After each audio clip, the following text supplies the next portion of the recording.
Sangachadvam Sangvadatvam Sambhumanam Sijanata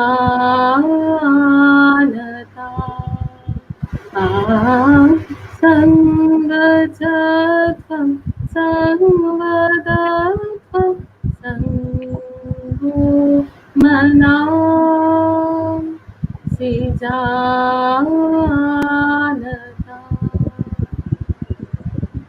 Samano mantra samiti samani Samano mantra samiti samani Samanam मनसः चित्त निष्ठा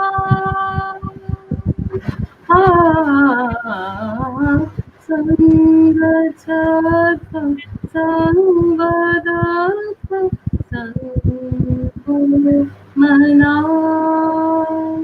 सिजानता Siddhartha, Siddhartha.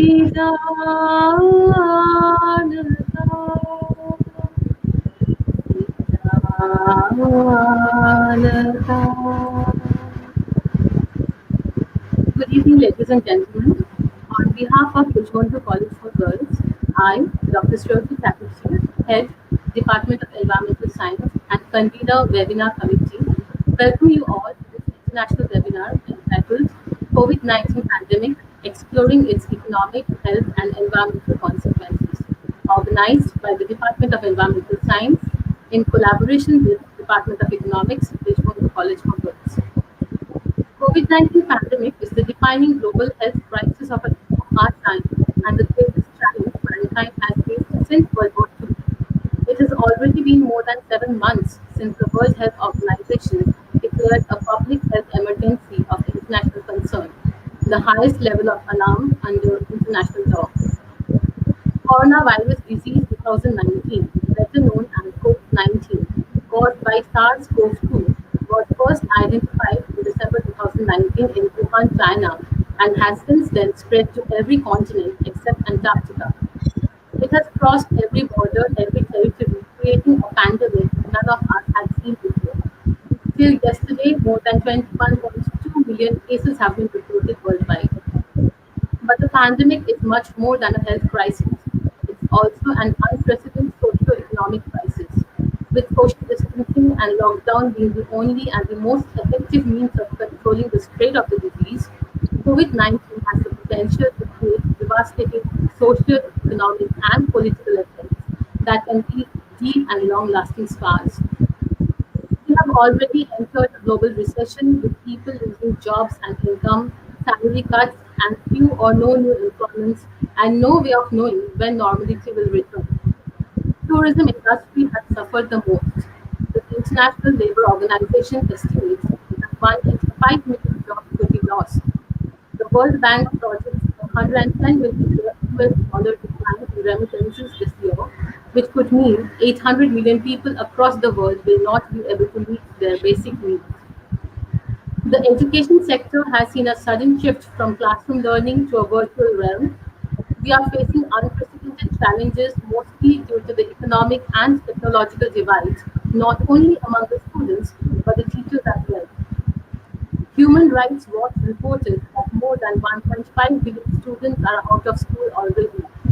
Widespread economic insecurity among families are likely to also increase child labor, sexual exploitation, among other woes. On the other hand, this pandemic has had a very positive impact on the global environment. While humans were confined in their houses, the environment got the time to heal. The most noticeable effects are cleaner air, cleaner water, less waste, very low noise levels, and the wildlife that came out of hiding. Animals have been spotted moving about freely where once they would not dare to go. A number of videos of animals strolling on roads have surfaced on social media since the lockdown was imposed. The noise of vehicles honking has been replaced by the sound of birds chirping. We have witnessed ideal weather conditions and seasonal characteristics after ages, with cooler April, not so hot May and June, and timely monsoon. And if newspaper reports are to be believed, Himalayas were visible to as far as Bihar, thanks to the cleaner air. Today, we have amongst us the best panel of speakers to talk on these topics and more. We are privileged to have with us Professor Lahiri, Vanderveer Chair Professor of Economics and Distinguished Scholar, Southern Illinois University, Carbondale, USA, Dr. Kollan Rudro, Chairman, West Bengal Pollution Control Board, and Dr. Bhabakat Vishar, Chairman, Board of Governor, NIPO, Principal, Vivekananda Institute of Medical Sciences, Ramakrishna Mission Shiva Pratishthan, former Vice Chancellor, West Bengal University of Health. Sir, it's an honor for us to be able to listen to you. Thank you, sir, for accepting our invitation. Without wasting any more time, may I now request our respected principal, Dr. Onita Chattopadhyay Gupta, to kindly deliver her welcome address. Thank you, Shreyoshi. A good evening to all. As principal of Deshbandhu College for Girls, it is indeed my pleasure and honor to welcome all dignitaries and participants present virtually in the webinar organized by my college. When we were choosing the theme of this webinar, COVID-19 pandemic exploring its economic, health, and environmental consequences, we consider its relevance in the current global situation, and I remain confident that this forum's deliberations and discussions and exchange of valuable ideas will prove useful to overcome the crisis facing us and define a new dimension in dealing with the multi-layered setbacks arising out of COVID-19. We all know that this pandemic has put the world in an uncharted territory. It has brought about cataclysmic changes, and the world is undergoing a metamorphosis brought about by a virus.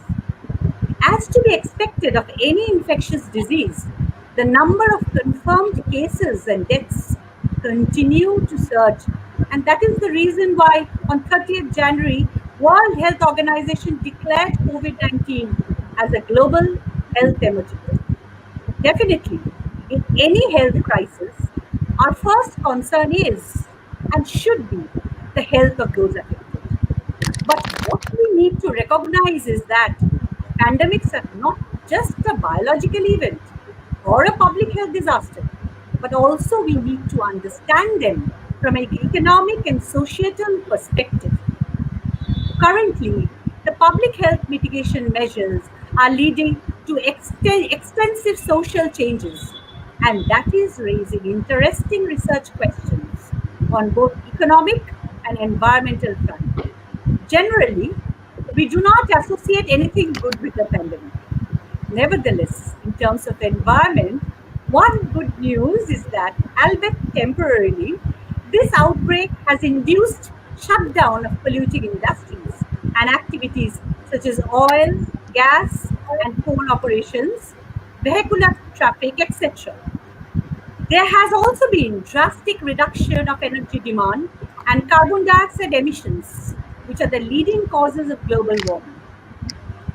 When the majority of businesses closed to the public and people were encouraged to stay safe at home, air pollution visibly cleared in many places around the world.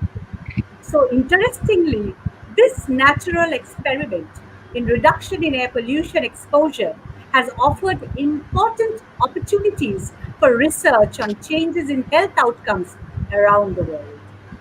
Again, if you look at, on the other hand, the easily spreading nature of this virus has necessitated people to wear masks as a precautionary measure and use gloves and hand sanitizers on a daily basis. This has resulted in generation of a massive amount of medical waste in the environment, which of course is again alarming. Again, from an economic perspective, this epidemic has caused extensive job losses and threatened the sustenance of millions of people, with business shutting down worldwide. we need to really understand that instances like travelers canceling flights, businesses asking workers to stay home, stocks falling, are turning a global health crisis into a global economic crisis. Unfortunately, these economic impacts have dramatic effects on our well being, especially on vulnerable families where lost income due to an outbreak can translate into spikes in poverty, missed meals for children, and reduced access to healthcare. Also, people directly dependent on their daily wages without substantial savings are suffering the most, which could create a nutrition crisis and with that, significant human capital costs. Already, economists are warning of possible starvation due to mass migration, which is occurring because of the pandemic. So, how should the COVID-19 measures be? They must be such that they will help countries respond to immediate health consequences of the pandemic. At the same time, they must bolster economic recovery. The broader economic program should aim to shorten the time to recovery, create conditions for growth, support small and medium enterprises, and help support protect the poor and vulnerable. There should be a strong poverty focus in these operations with an emphasis on policy based financing as also a stronger uh, uh, and protecting the poorest households. Alongside global health, we need to recognize the persistent environmental threats which are still continuing beyond the current pandemic. It is of little doubt that a significant part of the population is at a high risk of eventually being infected unless there is a vaccine or drastic public health measures are taken. As it stands right now, an important problem of the pandemic in emerging markets are weak healthcare and the unintended secondary impacts. In terms of economics, we can say a healthy population is a good with a high value. We always associate a strong economy with the health of its citizens and their life expectancy. So, coming up with medically and economically sustainable solutions to the problem is the need of the hour. Right now, a lot is being talked about. Conversations are being daily held for in the global health community, suggesting that learning from the experience of facing this pandemic may help foster stronger collaboration among those working on global health security, emergency preparedness, and disaster risk reduction, as well as those working on social determinants of health and health disparities. Hopefully, this can lead to better anticipation and societal resilience in the future. Whatever be the lesson we learn, we hope it will provide valuable information on predictive uh, capabilities, preventive measures, and strategies for intervention in the event of future public health diseases, disasters, or pandemics. So, to sum it all, until now, most attention in the literature has been paid to the medical aspects of the pandemic. With the first peak of the infection now over, we need to also turn our attention to the social, economic, and sustainability impacts. It is high time and very necessary to talk about challenges, be it social, environmental, health, and economic, due to COVID-19. Why economics? Because how to restore the economies during and after post-pandemic. Why social? That is the uneven spread of the infections over social groups and its effect on poverty. Why the environment? That is the impact of air pollution, meteorological characteristics of the infections caused by the virus. So now coming back to our webinar, we intend to encompass these multifaceted aspects, focusing on these three major challenges relating to the COVID-19 outbreak, giving an all-rounded impression of how to deal with the repercussion of this pandemic. The economic challenges faced in India and the effectiveness of the subsequent policies in terms of international trade will be discussed by a first dignitary, our very respected Professor Dr. Shajul Lahiri. It is my privilege to welcome such an esteemed and reputed economist to this webinar, and I do so with the deepest of respect. I am extremely grateful to you, sir, for agreeing to address such a pertinent issue and acceding to my request without hesitation. I am humbled by your gracious acceptance of my appeal. In this context, I would like to thank my husband, Professor Kaushik Gupta of the University of Calcutta, for enabling this to happen. Our next esteemed dignitary, Dr. Kollan Rudro, will analyze the environmental effect of lockdown during COVID-19 in the case of West Bengal. No amount of thanks will be enough to acknowledge my gratitude to him, as I warmly remember the fruitful times I worked and learned from him and always remained in complete awe over his profound knowledge of environmental issues. Our final honored dignitary, Dr. Bhabatosh বিশ্বাস, will discuss about the impact of COVID-19 on health and education. My deepest regards and respect for him remain, who is not only a renowned cardiothoracic surgeon, but also a proficient educator. Every moment together has been moments of learning from him. I stand amazed at his extreme wit and skill with words and highly impressed by the depth of knowledge that defines him. We in Deshbandhu College for Girls are extremely honored to have you all amidst us. I extend my gratitude to all three of our honorable resource persons for gracing us with their virtual presence despite their extremely busy and tight schedule. That they still made time for this college has touched me warmly, and we offer our sincere regards and thanks to all of them. I also take this opportunity to say a huge thank you to each and every member of my governing body for the support they always extend to the college. I would like to specifically thank Professor Nabonita Chatterjee, former Secretary, West Bengal Board of Secondary Education, who, apart from being the Calcutta University Syndicate nominee in my governing body, is also a very dear friend of mine. Her inspiration and motivation and continued enthusiasm for the betterment of the college deserves special mention. In the organizing of this webinar, she was always with us all the way. Also, I would specially thank Professor Moitri Bhattacharya, former Register ISWBM and government nominee in my GB, for her invaluable advice and support in all our endeavors. My sincere thanks to Dr. Shreyoshi Chatterjee. Since conception to inception, her creative mind and dogged determination has brought us to this moment today. She was ably assisted by Professor Anindita Dotto and Professor Shattiki Dev, teachers of my economics department. I thank them too. Finally, to all my colleagues and my beloved students and participants on the other side of the screen, I hope and believe that all of us, by participating in this webinar, are in the right place and at the right time. Together, let us accelerate the exchange of ideas and scaling up of good practices to survive the difficult of times. Thank you all and welcome to this webinar once again.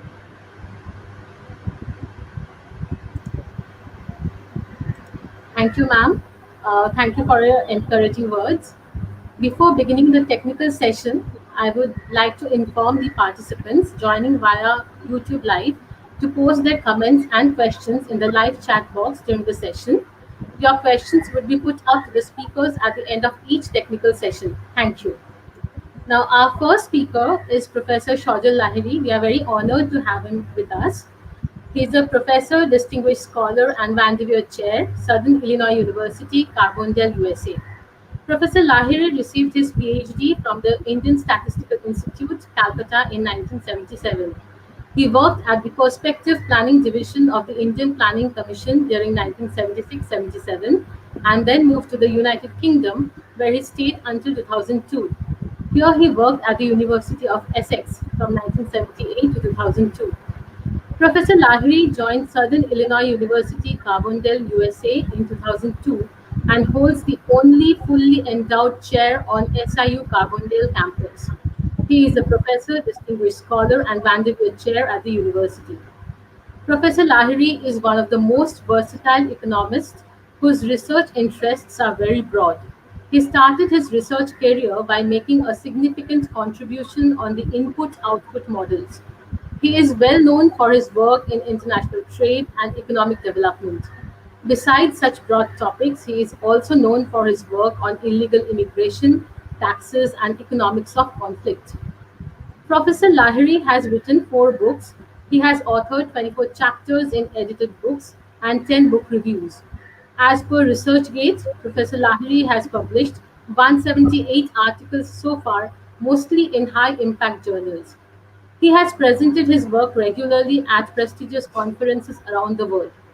Google Scholar reveals that Professor Lahiri's work has been cited 4058 times, of which 1283 were cited in the last 5 years. According to a ranking by the Research Division of the Federal Reserve Bank of St. Louis, IDEA, Professor Lahiri is listed among the top 5% of the economists. Professor Lahiri has been a member of the Restrictive Practices Court in UK to hear a case on retail price maintenance involving medicaments in 2001. The verdict has enabled the supermarkets across UK to give discounts on branded medicines. He had visiting positions and consultantships in several high-profile organizations such as World Bank, Federal Reserve Bank of St. Louis, International Fund for Agricultural Development, United Nations, and many universities across the globe. He is the founding editor, The Review of Development Economics, associate editor, Bulletin of Economic Research and Economics Bulletin. He is on the editorial board for Economia, Review of Development Finance, Economic Research International, and Orthodoxy. Professor Lahiri is the recipient of the prestigious 2016 University Level Scholar Excellence Award, Southern Illinois University, Carbondale, USA, an exceptional award given only to those who have made outstanding contributions to their discipline and have thus become widely recognized for their achievements by other scholars in the field. We are very honored and very blessed to have you amongst us, sir. Today, Professor Shaudat Lahiri will be speaking on should self-reliance be a national policy to deal with the economic consequences of COVID-19. Over to you, sir. Okay. Thank you very much, Dr. Shreyashi Chatterjee, for the generous introduction. And thank also to your principal, Dr. Anita Chatterjee Gupta, for actually inviting me. Now, the Shreyashi, the introductory song reminded me of my student days at ISI, where that song used to be the opening song for every function that we had at the Indian Statistical Institute. It sort of took me back to the 1960s and 70s. It's a pleasure, sir. Now, self-reliance. I'll be focusing on self-reliance because that has been suggested or being introduced in countries such as India and USA. The two big countries in the world economically. And what I will try to argue that, first of all, this concept is quite vague and it's possibly unattainable. And even if it is unattainable, it's possibly not desirable. That will be kind of the summary of my talk to start with. So I'll start with an interesting quote, and I'll keep coming back to it again and again. And this is from a 19th century American writer, very witty writer. He's known as Armitius Ward. And he said, I'll read it slowly. Let us all be happy and live within our means, even if we have to borrow money to be able to do so. So it's the end bit, even if we have to borrow money to be able to do so. And the context will make clear, and I'll paraphrase this particular quotation to kind of support what I'll be talking. Now, why is it unattainable? Because self-sufficiency Uh, for us, when we get a job, then we are no longer dependent. The Indian word is for Atmanirbhar, uh, that we no longer dependent on our parents. Okay. But then we become dependent on our employer. And if we go into business, we are dependent on our customers. So we are really never independent of others. It's a integrated world, and we all need each other. So the dependence may change from uh, time to time, who we are dependent on. Now, at the national level, uh, by self-reliance or Atmanirbharata means that we replace imports by domestic production. That's basically what it is. And of course, if we reduce imports, others will reduce their imports as well. So that our exports will also will get affected. So we'll live in a closed world. And I'll try to argue that particularly during the time of COVID-19, this is absolutely the wrong time to do so, because this is the time when we need cooperation. Possibly, this pandemic has to end. How? And people are asking, how will it end? It will possibly it will end when a proper vaccine is found. And of course, different countries will introduce vaccines. Some will be more effective than others. And what you would like your country to do is to find the best vaccine that is available in the world and try to give it to your citizens as quickly as possible. And for that, you need international cooperation. So this is the time when the international cooperation should be at its maximum and not at its minimum, what the world is now heading towards. If we talk about India is imposing ban on imports, and only the other day I found that I read that USA, the President Trump has forced Lupin, the pharmaceutical company, to move its production base from India to USA. So it's all happening. In some you gain, in some you lose. But it's important for us to. By the way, the principal Dr. Anita Chatterjee Gupta mentioned about natural experiment, and I have sort of also dabbled in issues of environment, particularly environmental tax and things like that. And after the 1989, she talked about a natural experiment on environment, which will be a very interesting study, I must say. And after the 1918 pandemic, Professor T.W. Schultz, who was a Nobel laureate economist, he did an natural experiment to test whether there was surplus labor or not. People, economics, students of economic development will know about the Lewis's model of economic development. And there he talked about surplus labor being moved from agriculture to the manufacturing sector, and the country is growing. And he wanted to test whether there was surplus labor or not. And that led to a number of studies, some even by Professor Amartya Sen, our own Nobel laureate economist. So that was about surplus labor. Maybe this time we should have an experiment to test on the effect of environment, and people will realize why good environment is actually necessary for us. So when we go back to economic growth, maybe we should think about a different strategy of growth rather than the polluting strategy of growth.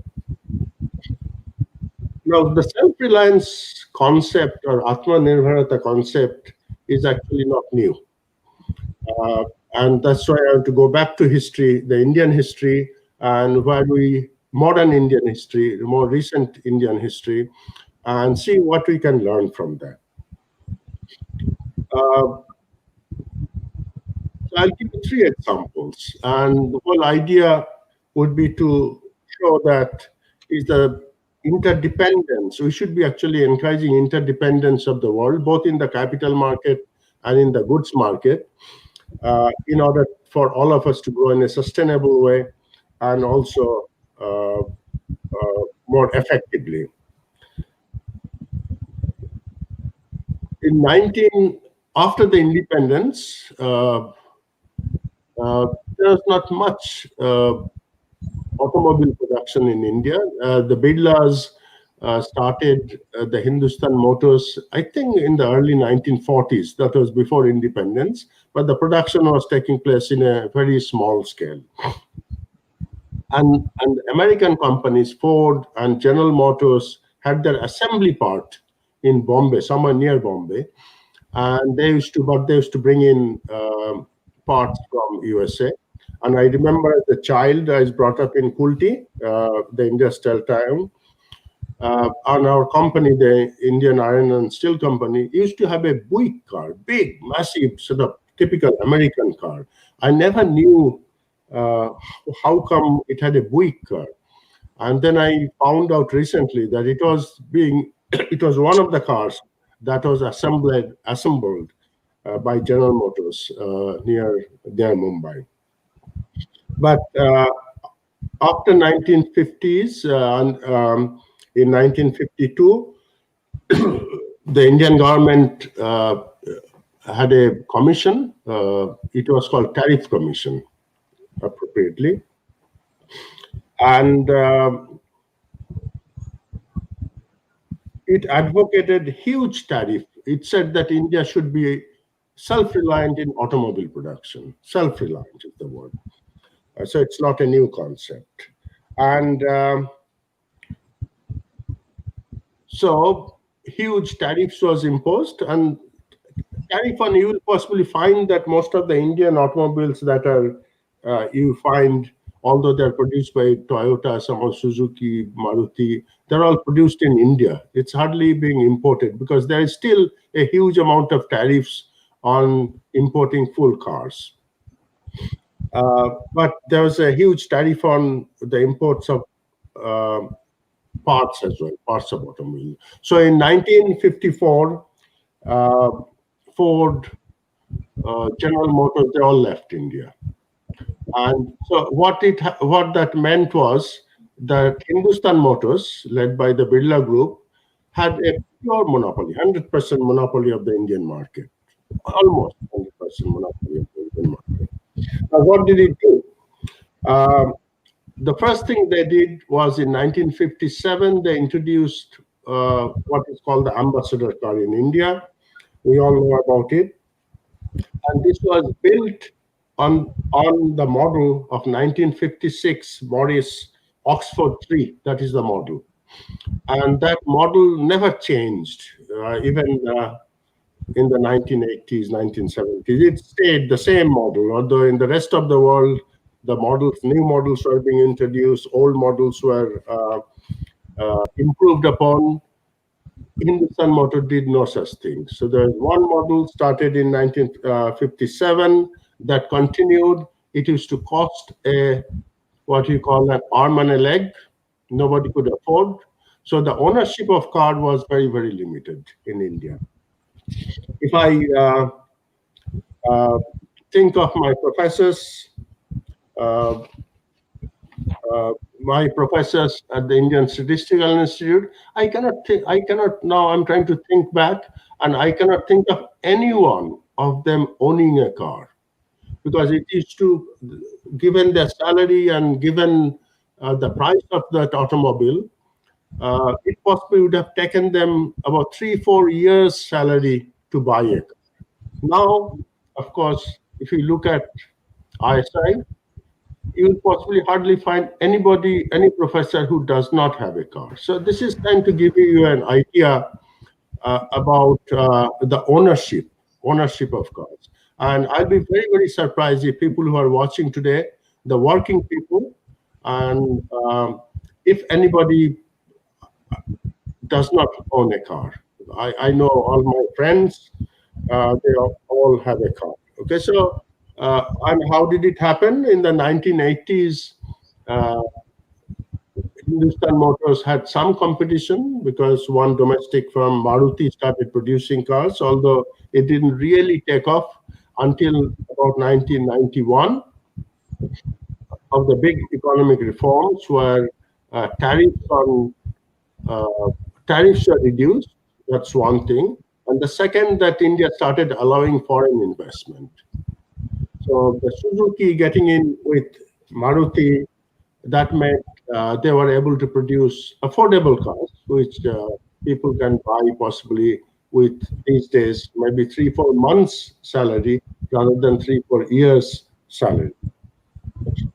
Uh, so if I go back to Amitya's words, that quote, so we are all happy with our car and we are self-reliant, even if that meant we allowed foreign capital to come in. We are self-reliant, but at the same time, we are allowing foreign capital to come and help us being self-reliant. Okay, so this is slightly modified self-reliance with the help of foreign capital. The second example that I would like to give is the computer industry, the IT. Now, India is well known for in the IT industry.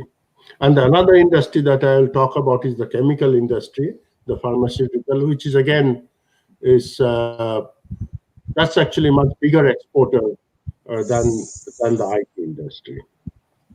When I was a student at ISI in the late 60s, we had an IBM computer, and that was possibly, I think this is true.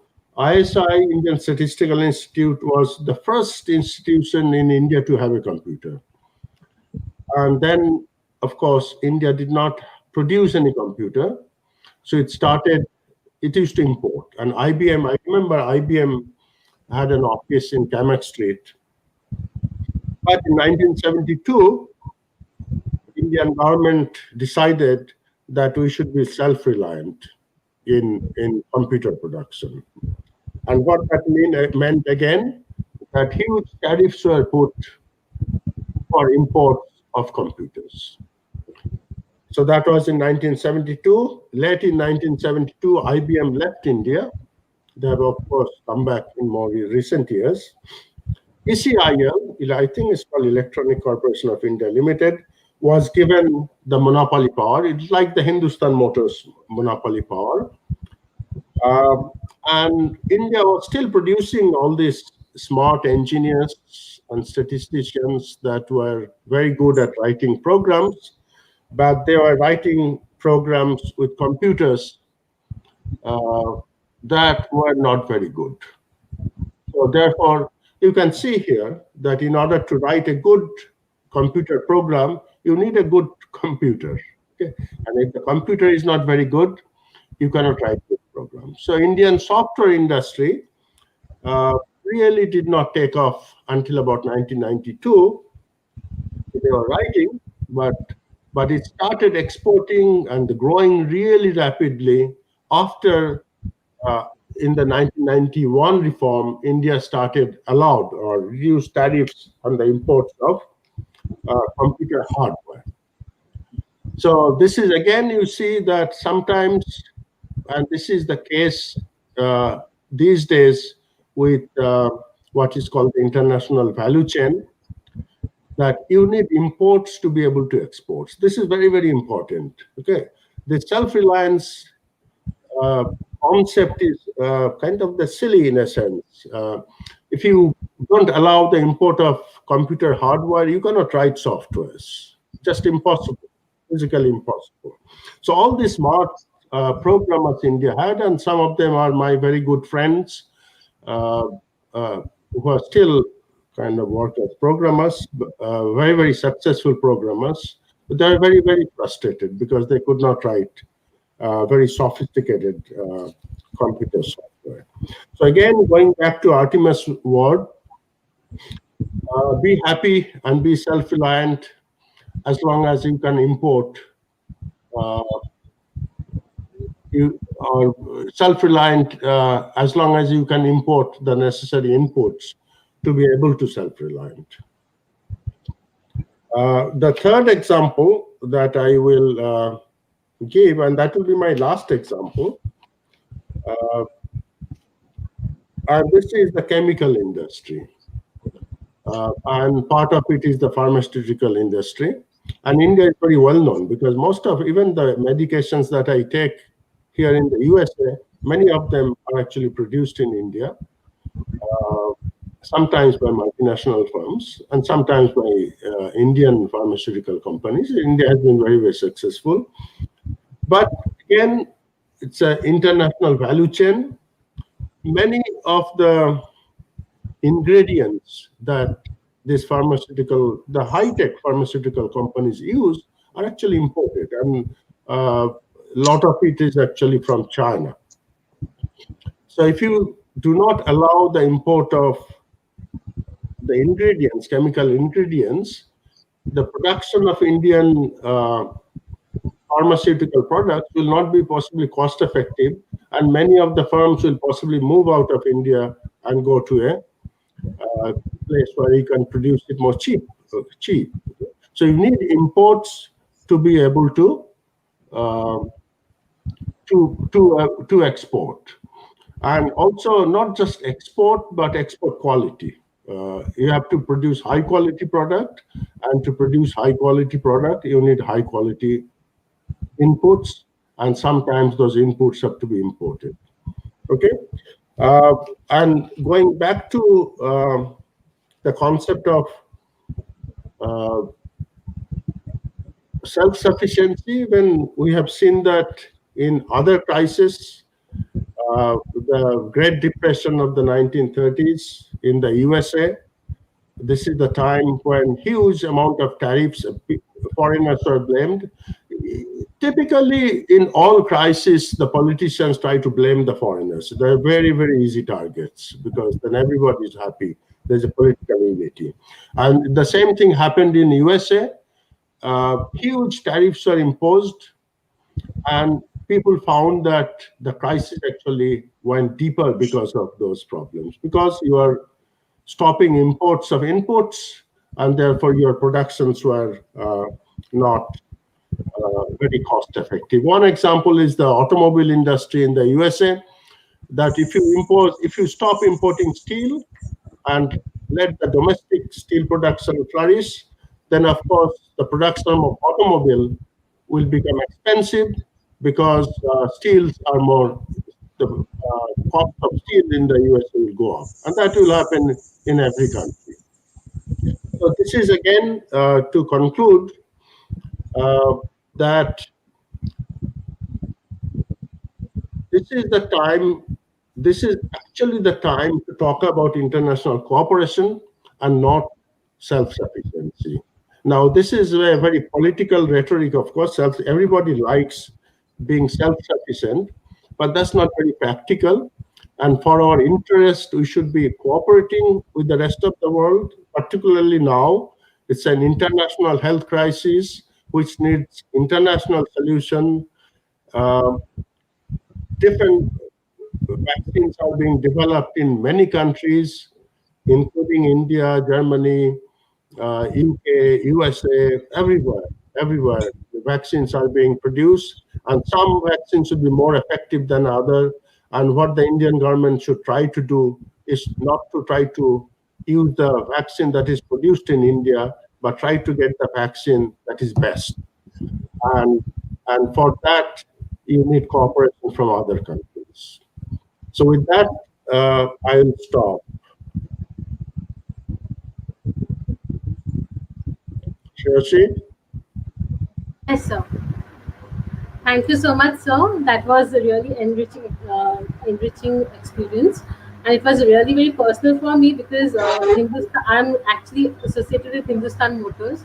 My Mhm. father was an employee there. We have seen all the crisis periods, the lockdowns, the lockouts, all those things there. So it was very personal for me also. Thank you, sir. May I now request my colleague, Professor Anindita Dotto, to moderate the question and answer session.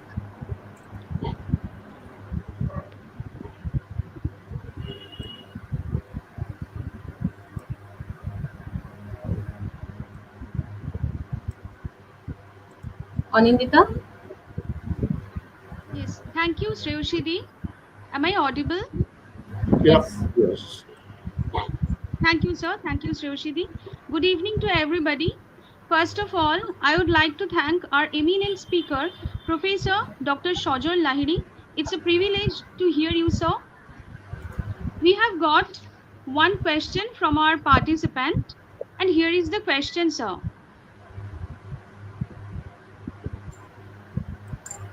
Sir, this question is from Dr. Amrita Dotto, Principal, Sabitri College for Girls, Kolkata. She has asked, do you agree, sir, that 60%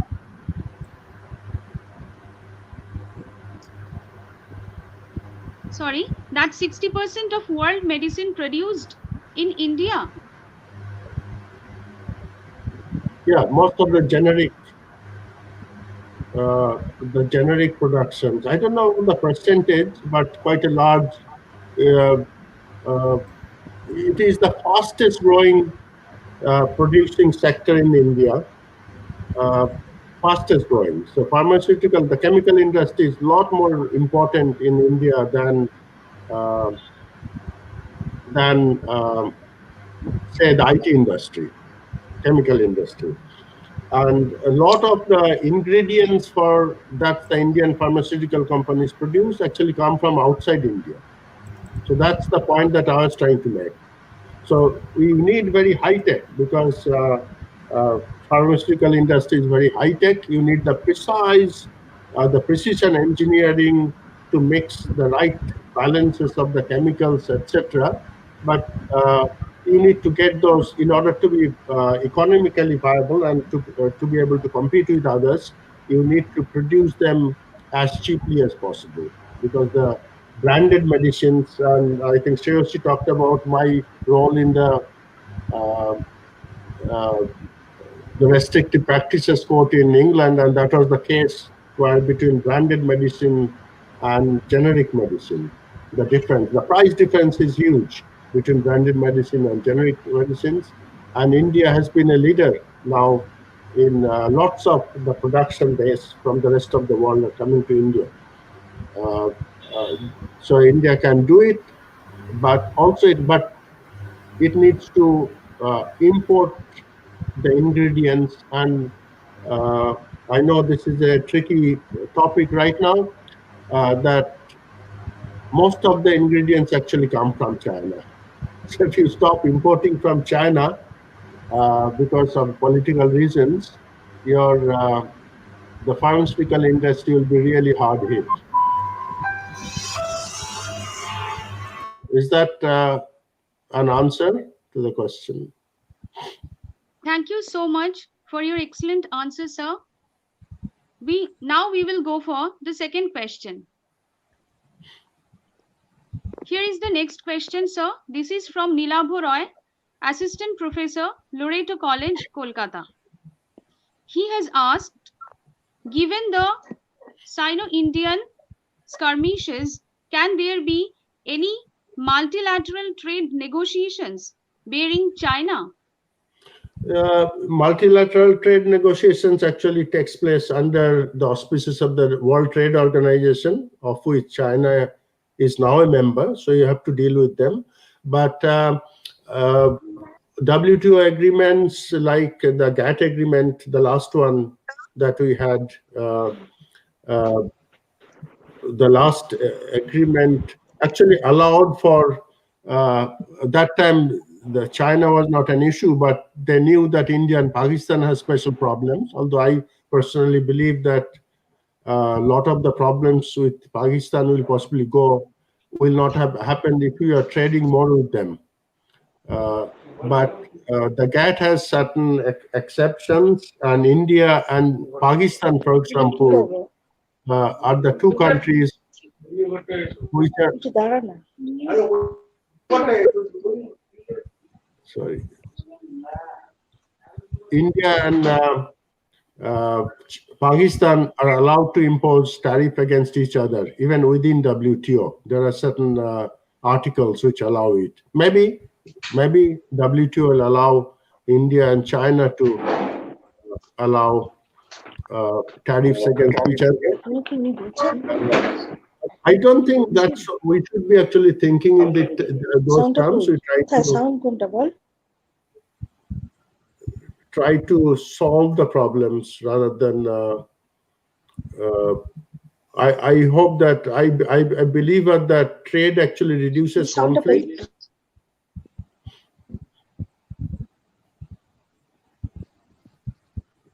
If you trade more with each other, it is less likely that you'll get into conflict with other countries. So, because the opportunity cost of conflict is there.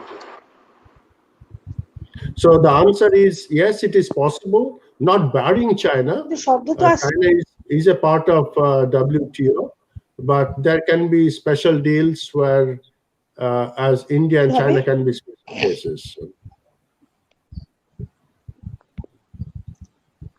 over to you now. Thank you so much for your answer, sir. Now we have another question.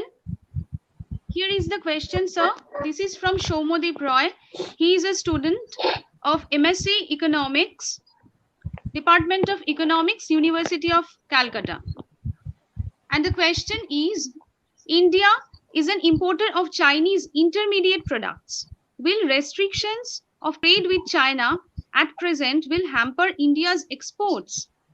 Absolutely, absolutely, it will. And I already mentioned that if you ban imports of chemical raw materials, Indian pharmaceutical industry will be badly hurt.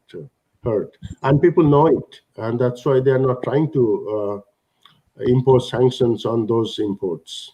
It's on computer softwares like TikTok and all those things. So you hear, that's the headline, newspaper headlines, but you will find that India is not trying to ban imports of raw materials from China. And India will be actually maybe in trouble, India, if China actually stops exporting those things. They can also do that, So absolutely, the answer is absolutely yes. It will hurt very, very badly. A sector that is the fastest growing sector in India, the chemical industry, the pharmaceutical industry. So the answer is absolutely. Thank you so much for your excellent answer, sir. Now, I will go for the next question. Here is the next question, sir. This is from Shubhashree Boshak. She is Faculty of Economics at Joypuria College, Kolkata. She has asked, after the financial crisis of 2007-2008, there is a tendency towards adopting protectionist policies. Won't the COVID-19 accelerate the same? Yeah, that's what it is happening. It's not just 207 and 8, but also I mentioned the Great Depression of the 1930s, when we had seen that protectionist policies in the USA had gone up. Now, what happens was there are two sides of it. Like 2000, I go back to a previous crisis, which was the Asian financial crisis of the 1990s. India was a very closed country then. And so India was actually somehow insulated from the Asian financial crisis because India's capital market was not open at all. Okay? So that was, you can talk about as an advantage, that you are not affected by the shock. But what we are seeing in the world today, not so much in Europe, I have to say, but in other countries, but namely India and USA, they are going for protectionist policies, definitely. Hopefully, after the next election in the USA, that might change. But there's a tendency, and this is a more broader issue, which I decided not to talk about it. It's to talk about nationalism. That's more of a political issue. That's why I did not talk. And the growth of nationalism all across the world, which is very unfortunate from my perspective. I'm an internationalist. I not only do international trade, But philosophically, I'm an internationalist. I don't like national borders, even for people moving across borders. So let alone the movement of goods and services. And we have seen the rise in nationalism, and that happens on every crisis. After every crisis, that's the unfortunate part. But if you look at countries like Germany, it depends on the leadership. Angela Merkel, who is kind of very well respected individual now. You have seen, we haven't seen Germany going for protectionist policies.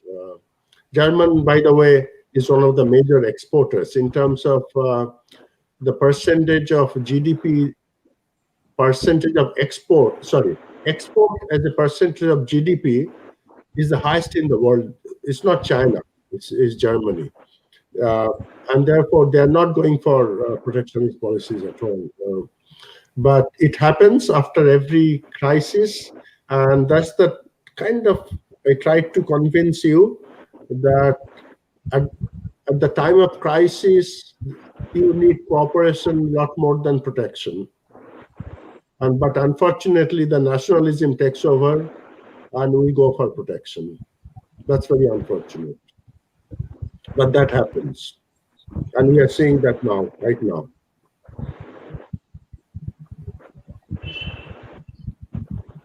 Sir, thank you so much once again for your excellent answer. Now we have one more question, sir. This question is from Professor Devbani Raichaudhuri, Associate Professor of Political Science, Deshbandhu College for Girls. She has asked, how does this new trend of globalization affect the traditional concept of sovereign control of nation states over economy? Yeah, that's a very good question. And this is what kind of uh, that kind of bothered the European countries when they are going for European Union. What is the sovereignty? Now, what is sovereignty? And that's a big question here. Uh, by the globalization is not about stopping countries from introducing their own policies. Now, this is very misunderstood. So, laissez-faire and globalization are two different concepts. Free market, that's different than globalization. What globalization is, that when you have as many domestic policies as you want, there's no restrictions. The WTO put no restrictions on what type of domestic policies you impose. But the only caveat is that your policy should not discriminate between domestic source and foreign source. Okay, so if you have the same environmental policy for Indian firms as well as the foreign firms that are coming into India, WTO will have no problem. But what many countries try to do, and this is including USA, that you impose different environmental standards on domestic firms and foreign firms. Okay, now that's against globalization. So globalization actually does not restrict uh, a sovereign country to impose policies. They can have any policy they want, but the policy should not discriminate. Okay, that's the key. The policy should not discriminate between domestic source and foreign source. And then it is globalized world. Okay, but no restrictions what type of policies you can have at all. So this is a kind of a misunderstood concept of globalization, that the domestic countries, sovereign countries are not allowed certain policies. They are allowed any policy as long as you don't discriminate. And tariff is a discriminatory policy. Different environmental standards for domestic source and foreign source should be discriminatory. USA tried that for pharmacy, not what is it called, uh, the oil refinery industry. They were having different environmental standards for foreign and domestic, and that would be against the WTO policy. So Please remember that globalization does not stop any government from introducing sovereign policies, but what they'll be what WTO would be upset if you discriminate between domestic source and foreign source. Does that answer your question, Bani?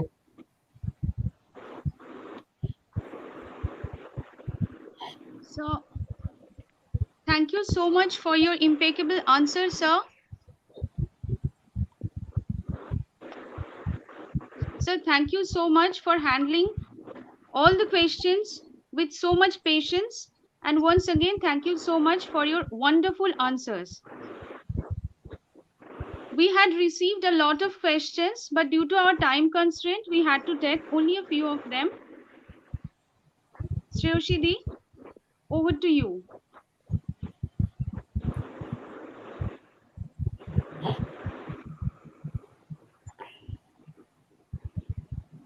You're mute. Yeah, yes, sir.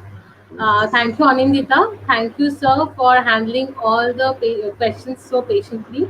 And it was really an honor to be able to listen to you. Can I Thank you. Now, interrupt once, Roshi? yes, sir. Yes, ma'am, surely.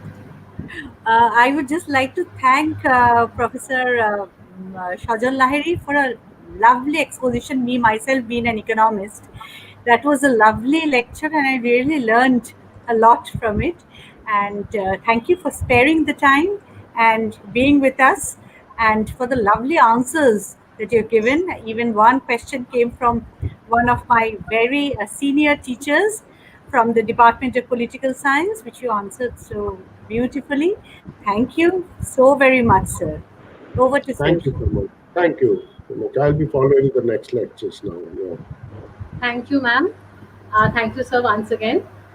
Now we are pleased to have Professor Moitri Bhattacharya with us. She is the Honorable Member Governing Body, Deshbandhu College for Girls, and a former Registrar, IIS WPN. I would request her to say a few words. We always look up to her for her able guidance and advices in every situation. Thank you, ma'am, for always encouraging us. Ma'am, please could you say a few words? Thank you. Good evening, everybody. This is our great pleasure that our highly esteemed speakers are sharing their time with us in this webinar, which has been organized by Deshbandhu College for Girls and mainly initiated by the principal, Dr. Anita Chattopadhyay Gupta. Uh, Thank you, sir. Thank you, speakers. Thank you, sir. Uh, I want to say one thing about the college, being a part of the administration of this college, that the college is running very successfully under the leadership of our principal, Dr. Anita Chattopadhyay Gupta. She is very efficient and dynamic, and today's this webinar has been also invited by her and her team. So I hope that this session, this webinar is running successfully and will be successful. That's why I once again thanks to all of you. Namaskar. Hello, Sroshi. Yes, ma'am. Sroshi. Yes, I, ma'am. can you give me one Yes, ma'am. minute? Sure. Uh, Thank you, Moitridi, for your lovely words. You're always beside me, and thank you so much for taking the time out.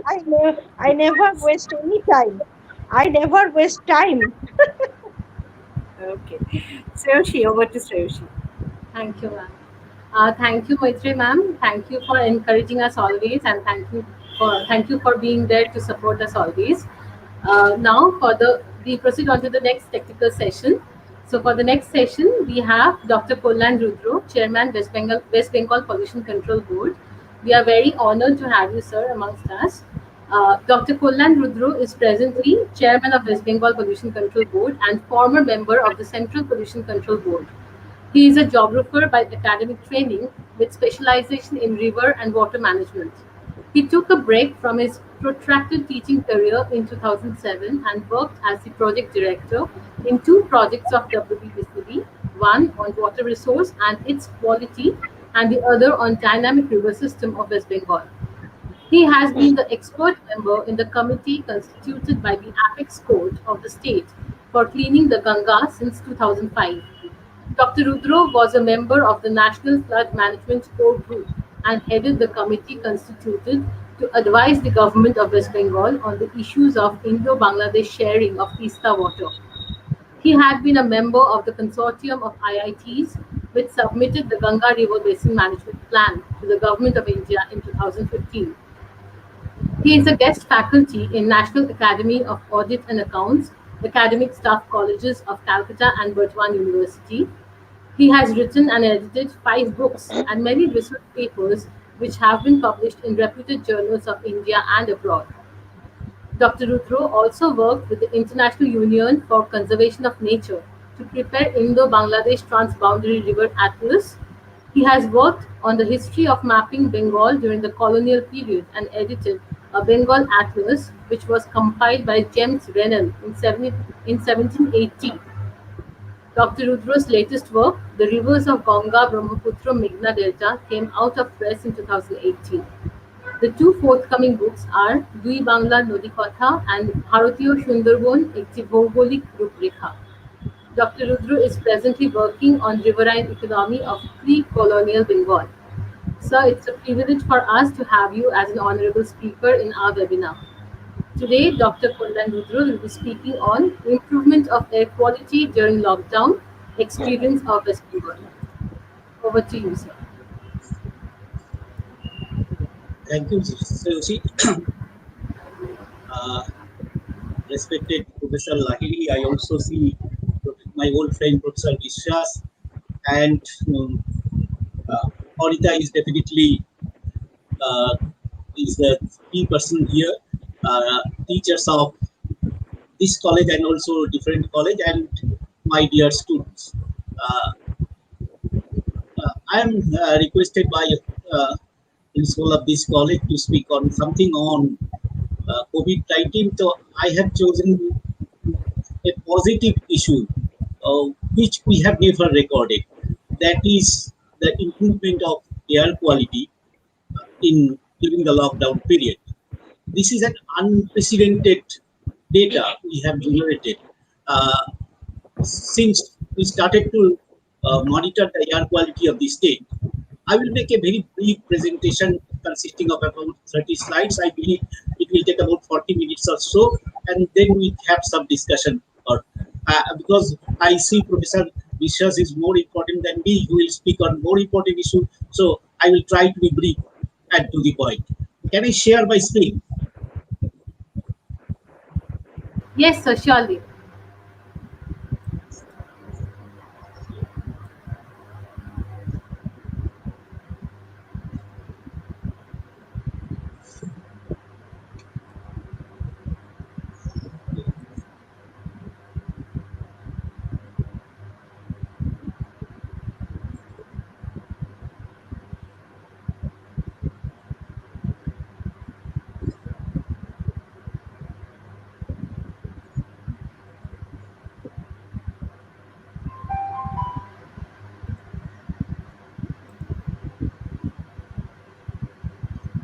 Can you see? Yes, sir. Should I make it full screen or you can see? So you can make it full screen. Okay.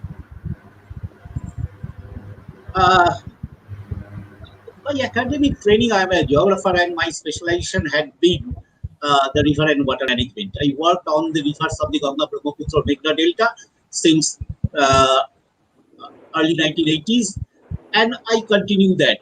But since I joined the West Bengal Pollution Control Board as chairman, it was the second innings of my life, and I started to understand many other issues which earlier I never dealt with.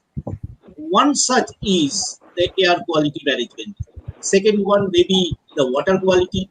We monitor the water quality of at least 100 and more than 100 locations in different rivers of Bengal. We also take care of the solid waste management, and we also, it is the mandate of the Pollution Control Board to manage the environment in a sustainable way. This board, or rather all board of the India, with all pollution control, was constituted by an act, what we call Water Act 1971, and then subsequently we are guided by Air Act 1981 and Environment Protection Act 1986 to take the regulatory actions against the defaulters and to maintain the air quality within the permissible limit. We are also guided by the guidelines offered by the Central Pollution Control Board and Honorable NGT. The management of the air quality is one of the mandate of the West Bengal Pollution Control Board. We are committed to ensure safe breathing air for all the citizens of the country. How much water air we need to breathe? If you look at this diagram, uh, in a day, we need about nearly 19 cubic meter of air. And in a year, it is 6832 cubic meter. And if you live for the 70 years, it is a huge volume. That is, you can see the top part of the graph. How much is really cost? We never care. I like to share a story. I had been in Ladakh in 2014, and whoever goes there sometimes feel a breathing shortness. My wife had been suffering a lot, and when we stayed in a guest house, the guest house manager said, "Sir, go to the nearest medicine shop and take an oxygen cylinder." A portable oxygen cylinder was sold in 2014 by about 400 rupees to me, and uh, it was consumed within half an hour by my wife, and subsequently he felt better. So you can just imagine the cost of half an hour's oxygen was about 400 rupees. That means in a day it cost about 19,000 rupees, and that is gifted free by the nature. But we never care for that. That nature takes care, but we, while destroying the nature, we are really very, very merciless. Uh, we monitor the air quality. The government of India has identified 12 pollutants. Out of these 12 pollutants, and for each pollutant, they have fixed a standard. One is annual standard, other is 24-hour standard.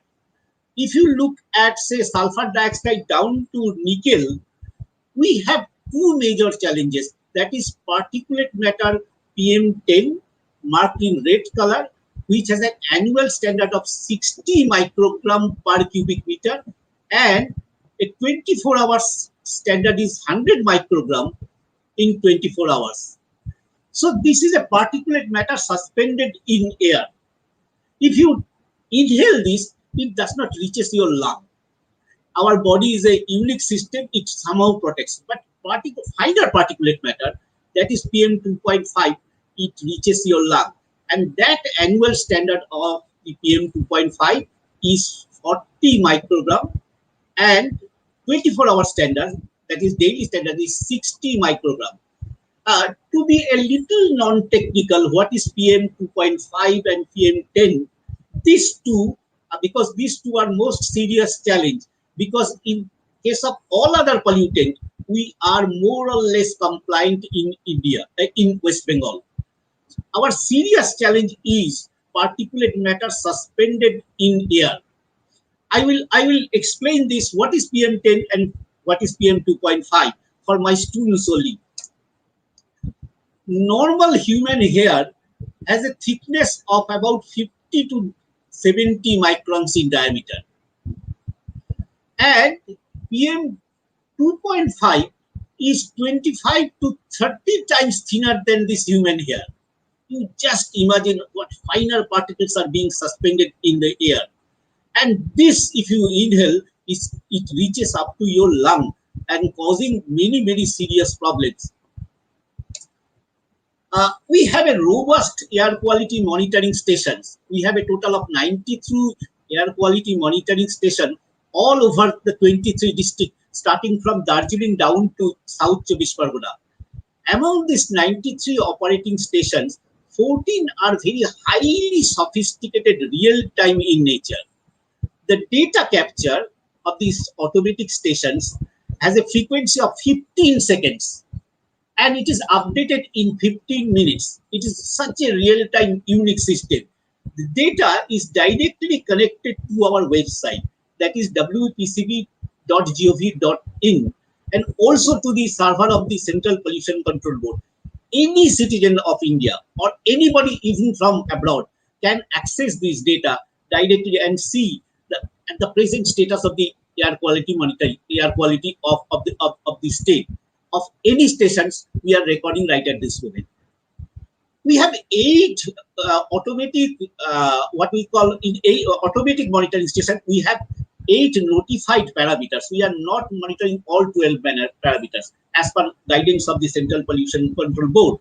Each automated central continuous monitoring station is equipped with real-time data display. That data is being displayed for public. Even in Kolkata, we have 18 data display system connected with the traffic police of Kolkata so as to organize the traffic movement in a more scientific way. So that way, we always make this data for the public so that they can understand the quality of air they are breathing. This is a map which shows the air quality monitoring station. The left-hand one are the what we call monitoring station. These stations are record the data twice in a week, rotationally, so that we can get the wholesome picture of this. And right-hand side, we have continuous monitoring stations at Asansol. We have also at Durgapur, now under maintenance. We have at Salt Lake at ATI campus. We have one at Belur Mott, BITM, Fort William, Busuri, Howrah, Indian Institute of Chemical Technology, ISCS, Padmapur, Rabindra Bharati University, Rabindra Sarovar, Siliguri, Victoria, and also one at Haldia, which is right at this moment under maintenance. If you look at this picture, the air quality deterioration or the air quality management is an event of winter months. The air quality in this city, even in the state, starts to deteriorate from late October, and it continues to be not within the permissible limit up to about March. So we have a challenge of about 5 months, that is from late October to March. These peaks, if you see, always had been during the winter. This is a PM 2.5 we are recording, and also PM 10, the lower green one, that it exceeds the permissible limit during the winter months. All other components are more or less within the permit. We have problem of NO2, but not a serious issue. Somehow we have managed this. We take regulatory actions, and NO2 is now within the permissible limit. But the problem of 2.5 and PM10 is really a serious issue. Look at the air quality data from about March to about September or mid-October. We find it is within permissible limit. From October, mid-October onwards, the air quality deteriorates and the curve goes up, and it continues. Even I said that it is up to March. All stations starting from Dunlop, Moulali, Salt Lake, Minto Park, Ultodanga, Vaishnav Ghata, Sambajar, Behala shows that this deteriorating data, that is deteriorating air quality. So when people are not safe at all. This is not only the phenomenon of Kolkata. Even the Delhi is sometimes reported in the media is the pollution capital of the country. Because of the locational advantage, the Chennai and Mumbai have sometimes having better air quality than Kolkata. Kolkata is being located about 150 kilometers inland from the sea face. We do not get the advantage what Mumbai and Chennai is getting.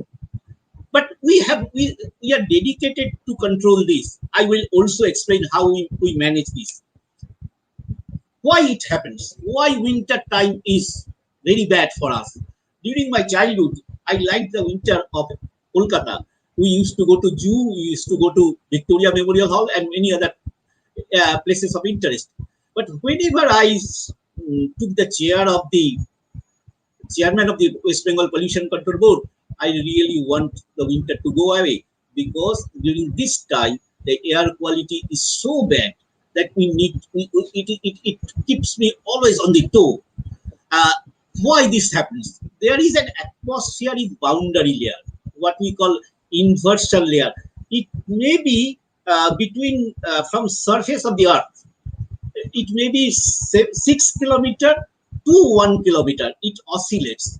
During the winter, it comes down to about 1 kilometer, even less. On the day of when the sky is overcast, this boundary layer comes down. So more the vertical height, more is the dilution. So since during the summer, the boundary layer goes up to 6 kilometer height, achieve height of about 6 kilometer. So dilution is very high. So we get a better air. More the air velocity, more the dispersion. The winter days are sometimes very calm here. So if the velocity falls less than 2 meter per second, we find air quality of Kolkata is very bad. This we can't control. But whenever the rain comes, like this monsoon season, nature takes the care. But one other issue we can't control, that is the transboundary pollution issue. That is, during northerly wind during the winter carries huge dust pollutant from Jharkhand, Bihar, Assam, and upper Gangetic Plain down to Bengal, and this we can't control. So winter in this country, in this part of the world, is prevailed by low intensity solar radiation that reduces vertical movement of air. Low wind velocity also reduces horizontal movement of the air. Low atmospheric boundary layer and formation of the thermal inversion layer, causing trapping of the pollutant. So these are the phenomenon which governs the deteriorating air quality of West Bengal and even India during winter months. Uh, Central Pollution Control Board declared 122 cities of the country as non-attainment city. In 2015, Kolkata was also declared as one of the non-attainment city. In 2019, 6 more cities are added in the list of non-attainment. These are Howrah, Haldia, Barakpur, Durgapur, Asansol, and Raniganj. What does non-attainment means? That means the air quality of this town and or cities is not fit for breathing during the winter months. You will again find the PM10 and PM2.5 above permissible limit, and people will find many irritation and health problems that I will also try to explain. What may be the short-term effects of this kind of deteriorating air quality? One is irritation of the eyes. If you stand at Sambajar 5-point crossing during winter months in the evening, you will find irritation of eyes, nose and throat problems, whistling, etc., etc., etc. These are the short-term effects which are curable, but there are some long-term effects too. Increased susceptibility to bacteria and viral respiratory infection, asthma, and even it may lead to cancer, lung cancer. We have recently working with the Chittaranjan Cancer Research Institute of Kolkata to find the impact of this particulate on the prevalence of cancer in Kolkata. Another project we have assigned to IIT Delhi, how we can control this transboundary pollutant coming from the upper Indo-Gangetic Plain down to Kolkata and even entire Delta Bengal. This project is assigned to IIT Delhi, and my friend Professor Sagnik De and Ghazala Habib of IIT Delhi, they are working with us And we have set up a GIS lab in our office. Two scholars are also working on this issue.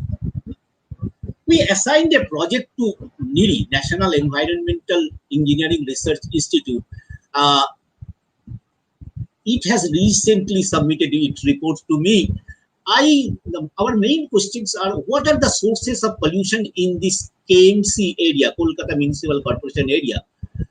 You look at this slide, Kolkata air receives 12,480 metric tons of particulate or pollutant, uh, that is PM10, in a year. And out of this, more than 57% is road dust, 13% is household. And I had a misconception that transport are the main culprit. But according to the data of the NIRI, it clearly shows that transport is not the major culprit. It is the road dust. But one point I must make it clear here: the resuspension of the dust when any vehicle moves, it has two kinds of pollution. One is exhaust from its tailpipe. Second is resuspension of dust. মানে বাংলায় বললে চাকা গড়াতে থাকলে যে ধুলোটা উঠতে থাকে সেটার কথা আমি বলছি। That is a serious problem. So road dust in Kolkata contributes more than 57% of the PM10.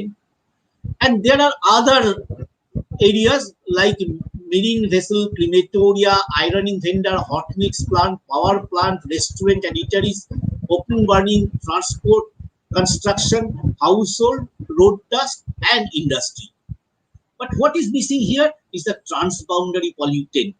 NIRI remains silent about it, but so we assigned a new project to IIT Delhi to explore what are the impact of this transboundary pollution issue. This is PM 2.5. If you look at this, from household, it comes nearly 28%. Transport has a serious contribution, PM 2.5 particle. It is nearly 24%. Road dust is about 25%. And there are other areas. We find that roadside eateries of the Kolkata using solid fuel or coal has a serious contribution to this. And still that many poor people are using solid fuel. And there are one habit of some people, they burn the waste during winter, and that contributes a lot. And another problem recently emerged, that is a crop residue burning. It was first explained in Haryana and Punjab. One fine morning, it polluted the entire national capital region and Delhi. And even Delhi airport, the operation of the flight remained suspended. At that point of time, I had been the member of the Central Pollution Control Board. Honorable Apex Court called chairman of the Pollution Control Board and said, you will have to do something. And subsequently, this crop residue burning was prohibited by an act. And in West Bengal, we have also prohibited this crop residue burning, because we observed that, say, in Bardhaman, Howrah, Hubli, and many other rural districts, they had the habit of burning this crop residue. And northerly wind carries this dust to Kolkata, and Kolkata air is gradually becoming polluted. So we have prohibited this. So keep in mind, the total contribution of the PM2 load annually in Kolkata is more than 4,000 metric ton. If you look at the Howrah, if PM10, if you look at that, it is more than 10,622 metric ton annual contribution. And since Howrah is an industrial city, industry contributes about 48% of PM10. And second is road dust is 38%. And there are other like crematoria, ironing vendor, restaurant, eateries, transport exhaust, construction sector, household, open burning, etc., etc. But two major contributors, if you look at this pie diagram, one is industry, other is road dust. So if we can control these two sources, we can largely manage the air quality of Howrah in terms of PM10. But in case of PM2.5, again industry contributes about 52%, and road dust is more than 26%. And if you look at the others, like transport exhaust is 6%, construction is 1.34, household is 4.02, open burning is 7.49, and hot mix plant is 1.23. And restaurant and eateries are contributing about 1.64. So again, there are two major contributors. One is industry and other is road dust. Uh, Keeping in backdrop this the present status of the air quality of Kolkata and Howrah, I go to the COVID lockdown impact. On March 11, it was declared by World Health Organization as a pandemic. And what is suggested? The best solution to comply the direction was complete lockdown, closure of all activities like transport, industries, office, business, and commercial establishment. Additionally, people were requested to stay at home. Practically, there were absolute cut in human activities, and we remained captive at our home. If we divide this, lockdown one in West Bengal, it started from 22nd March and continued about 14th April. That was about 24 days. Lockdown 2, 15th April to 3rd May, continued for about 19 days. Lockdown 3, from 4th May to 17th May 20, and lockdown 4 was 18 May to, that means we had a continuous lockdown from 22nd March to 31st May, and unlock started from 1st of June, and fortunately monsoon arrived on 13th June. And what data we recorded? Look at this.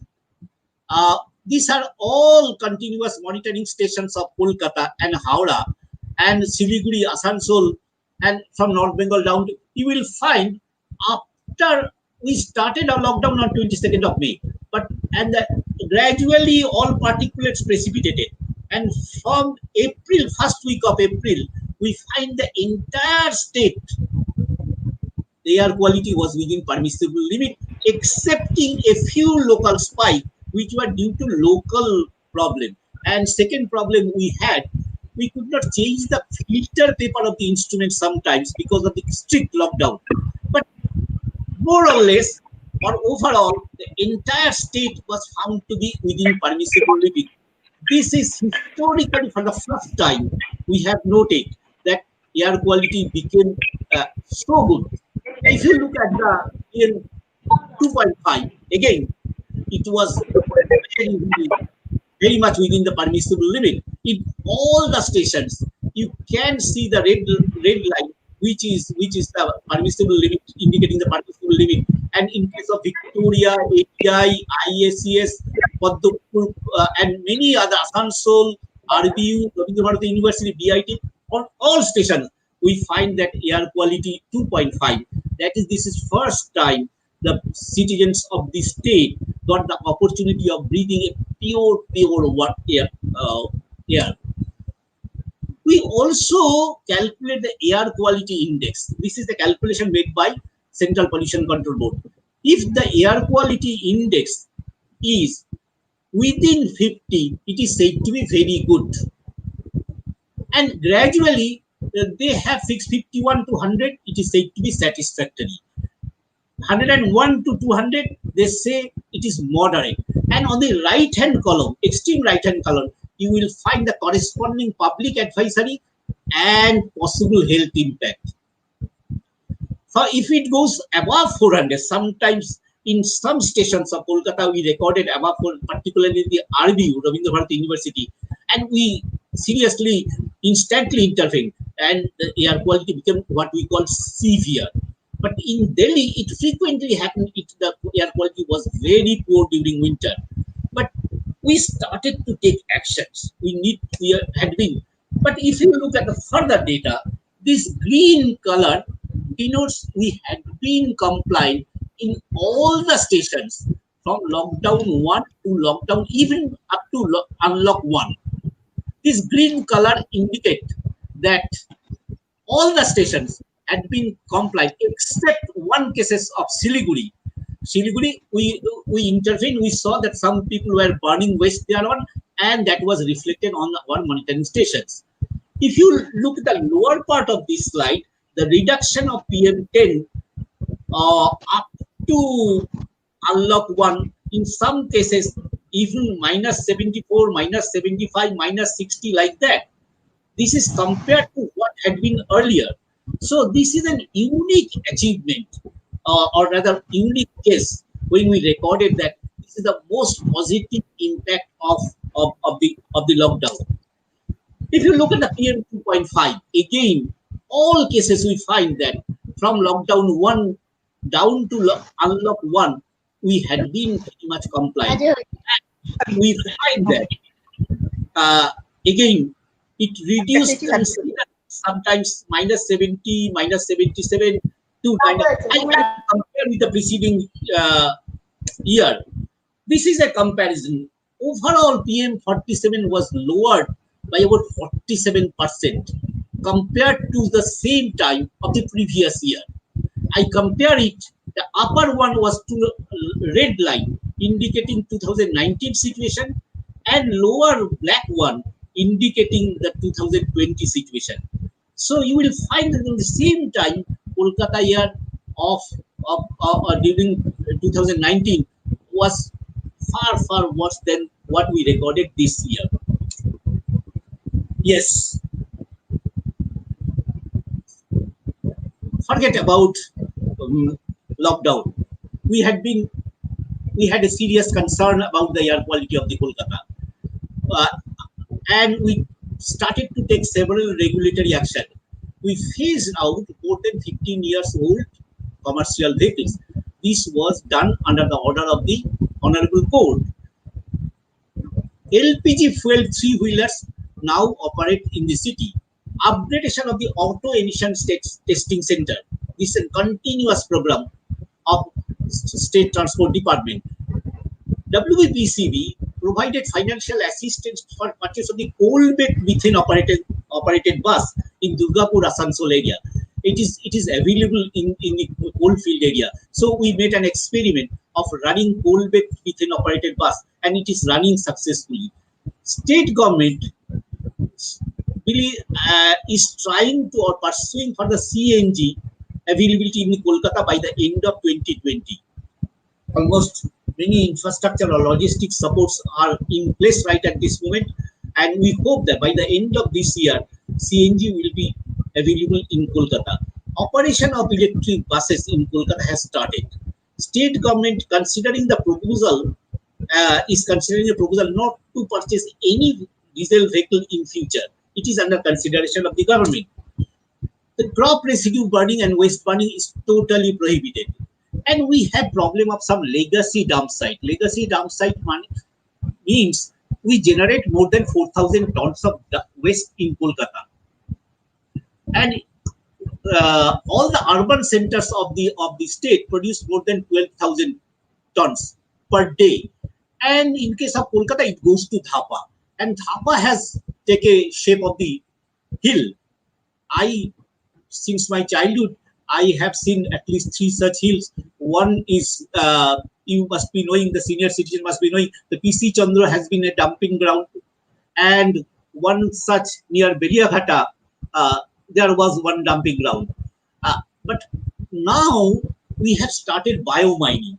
We will make the biomining, and we believe that it is modern science says that waste is also a resource. It can be converted to energy. It can be converted to fertilizer. It can be converted to many other resources. The hotel, restaurants, and roadside eateries are being motivated to switch over to solid fuel.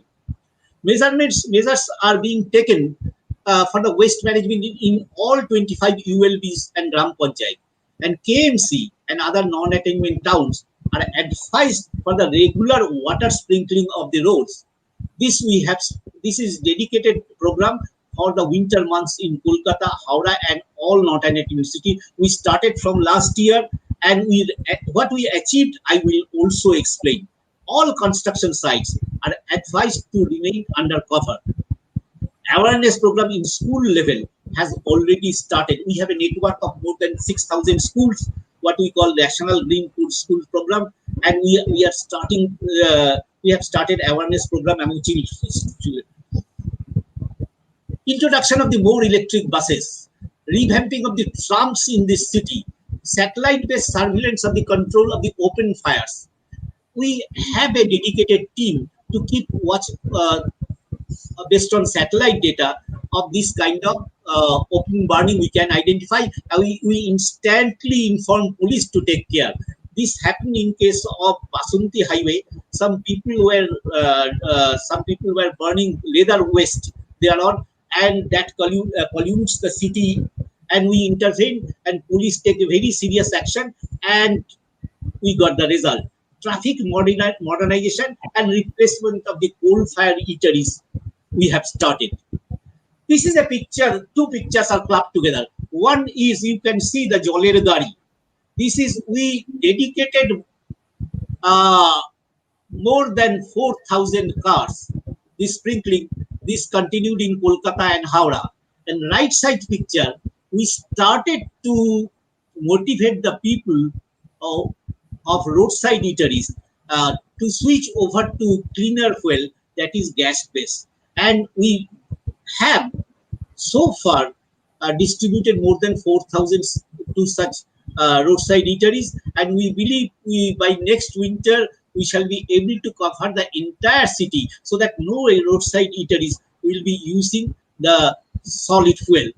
And this, if we can achieve this, the Kolkata air will improve much, and Howrah air will also improve much.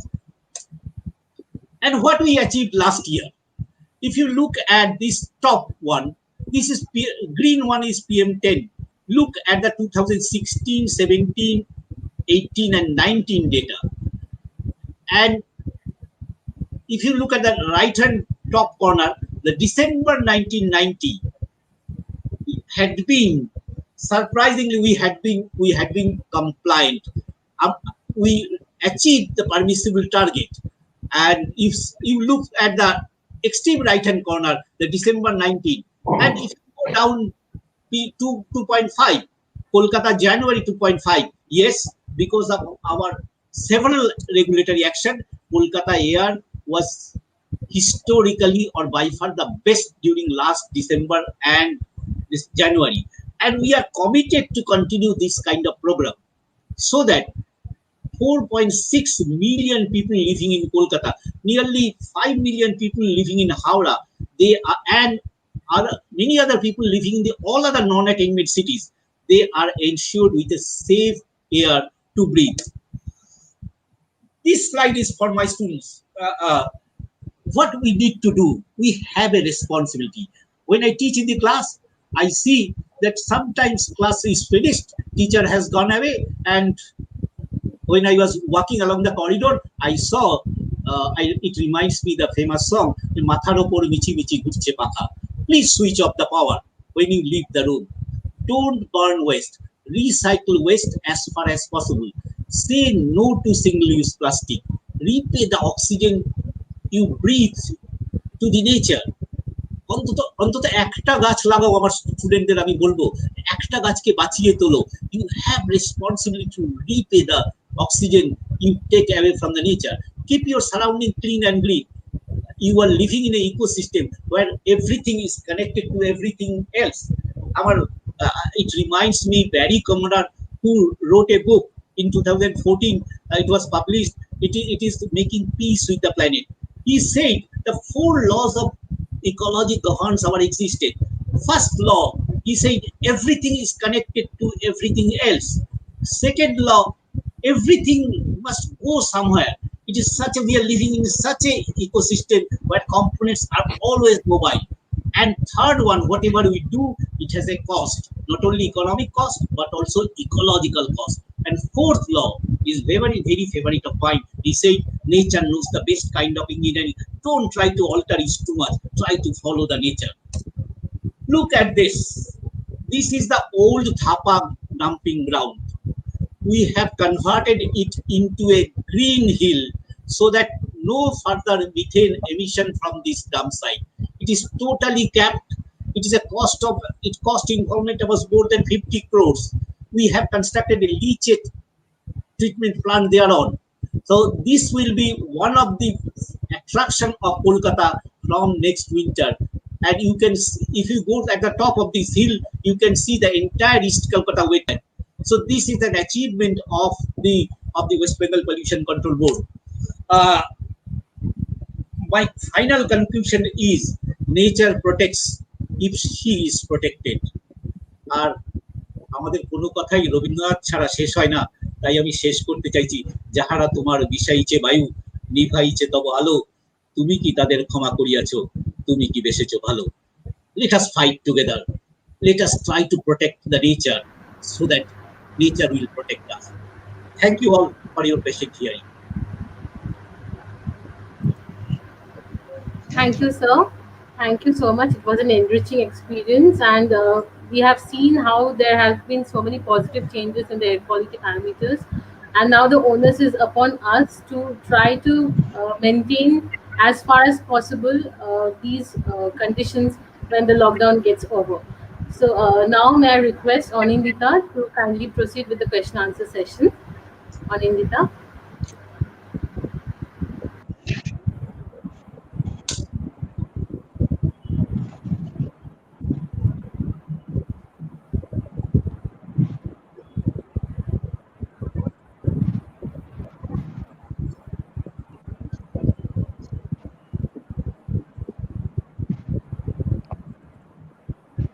Thank you so much, Shreyoshidi. Once again, I would like to express my sincere gratitude to our esteemed speaker, Dr. Kollan Rudro, for his enriching speech, which has enlightened us in terms of knowledge and intellect. We have received so many questions from our participants, but our time constraint will allow us to take only a few of them. So, over to you.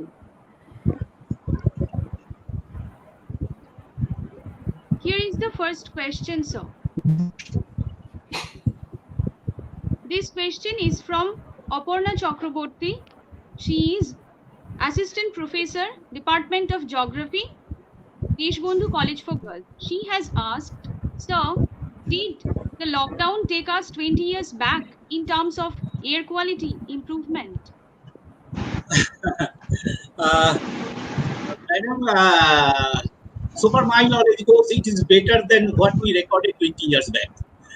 Because 20 years back means 2000, that is millennium year.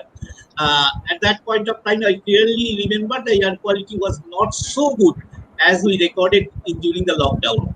Because there was complete shutdown of all industries, all vehicular movement, and all kind of activities. So this is an unique case.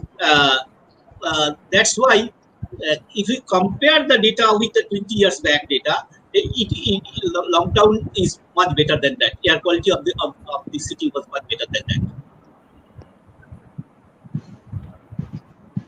Thank you so much for your excellent answer, sir. Now we will go for the next question. Here is the next question, sir. This is from Moumit Roy Goswami. He is Assistant Professor of Netaji Nagar College for Women.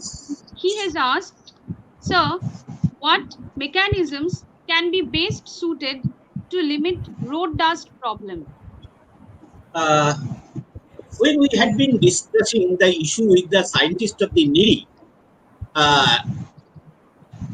I propose that yes, if we go back to or adopted old mechanism of sprinkling the roads of Kolkata, অর্থাৎ কলকাতার রাস্তাগুলোতে যদি দুবার করে জল ছিটিয়ে দেওয়া যায়, we have enough of water, we have enough of waste water that we can utilize. That will work. Needy scientists which came to discuss with, they denied, no sir, it will not work. I took a serious challenge along with my member secretary, Dr. Rajesh Kumar. We said, let us make an experiment. Let us fail. Still, we shall make an experiment. and we started this. So we achieved the result by the sprinkling of the water. And apart from that, we started extensive tree cleaning of the Kolkata. You must know that Amphan cyclone that uprooted more than 15,000 trees in Kolkata, and we have started to replant the trees, and we have target of planting 10,000 trees within this month. And because trees, leaf of the trees also trap the particulate matter. So by these two ways, we have been able to control. And third one is that we are trying to control the use of the solid fuel. If we can achieve this, I believe next winter will be much better than what we have recorded last year. Thanks a lot for your wonderful answer, sir. We have another question. Here is the question, sir.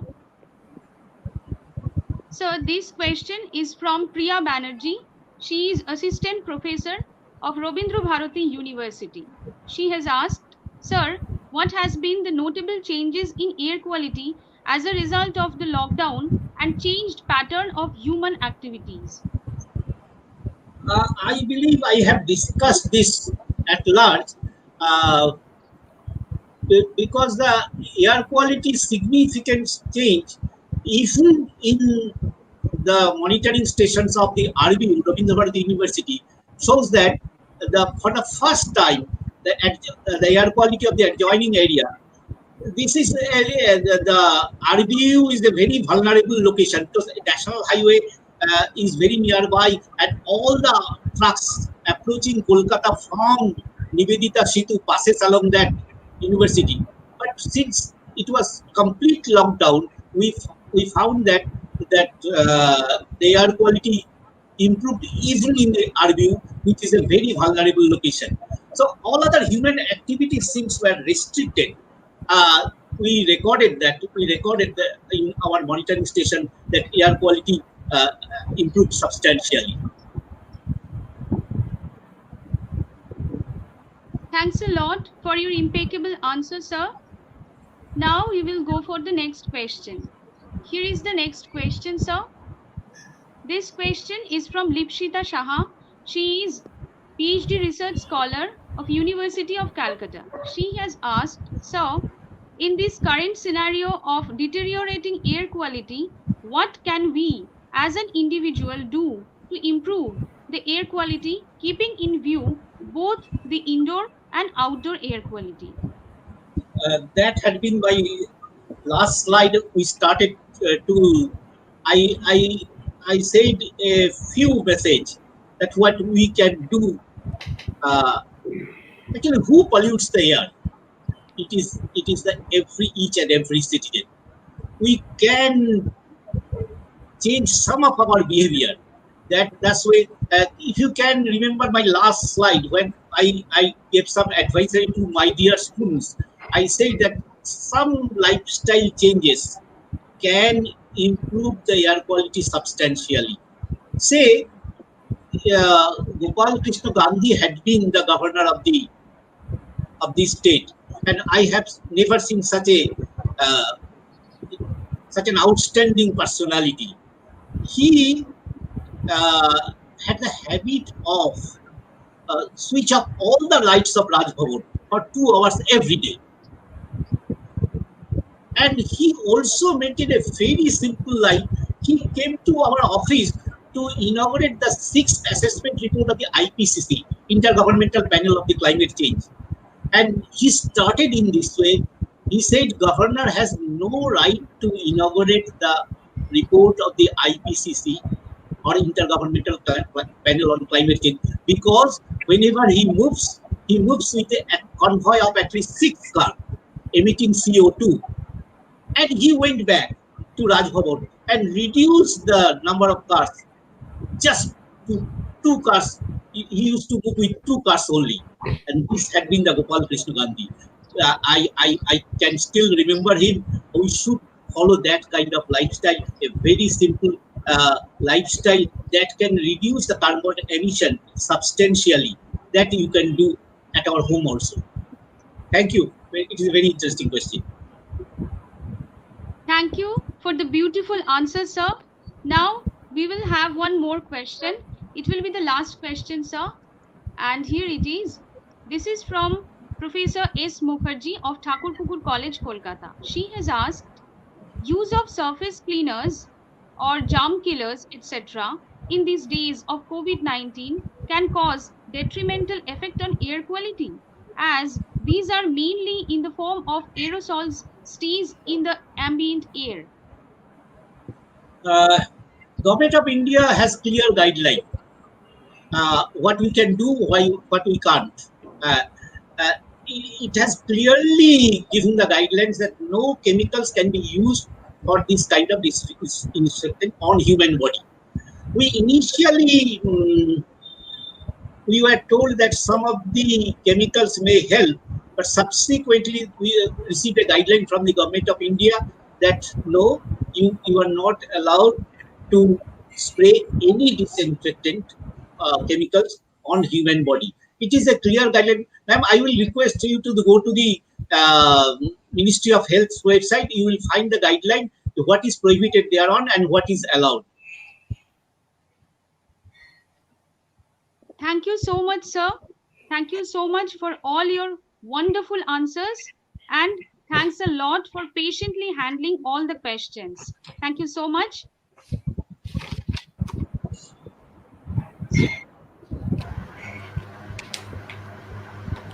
Thank you, Anindita. And thank you, sir. Thank you for patiently handling everything. Now, we And are very happy to have with us. before we move on, I would like just to say one or two words, okay? Yes, ma'am. Uh, Well, I would really like to thank Sir Professor Kollan Rudro for a wonderful exposition, and it is always a pleasure to listen to you, and today was no exception. Extremely informative, from which we can really learn, and extremely pertinent today in today's circumstances. So once again, thanks so very much. I remain as impressed as ever, and thank you for sharing your views and also for answering so patiently the varied questions that has arisen in the minds of the participants, one of which was one of my own teachers from the Department of Geography. Thank you so much for painstakingly answering each one of them and leaving us more enlightened than we were about this particular issue. Thank you so very much. Thank you, Olita. Thank you, ma'am. Sir, may I request you to remove the screen sharing? Yes. Sorry. No, sir, it's okay.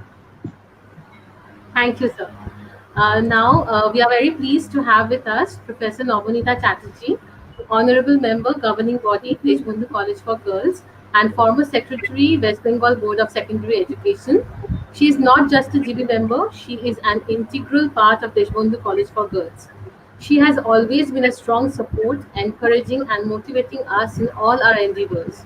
She is extremely supportive of the college administration and puts in her tireless efforts for the development of this college. Today, in spite of having another webinar, she has managed to squeeze in time to be with us. Thank you, ma'am, for all the support and encouragement. May I now request you to kindly say a few words? শোনা যাচ্ছে?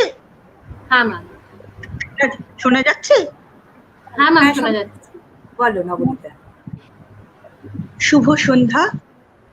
আজকের এই ওয়েবিনারে তিনজন স্বনামধন্য ব্যক্তিত্বের সঙ্গে আমাদের যে পরিচিতি ঘটল, তার জন্য আমি প্রথমেই কলেজ কর্তৃপক্ষকে অসংখ্য ধন্যবাদ জানাই।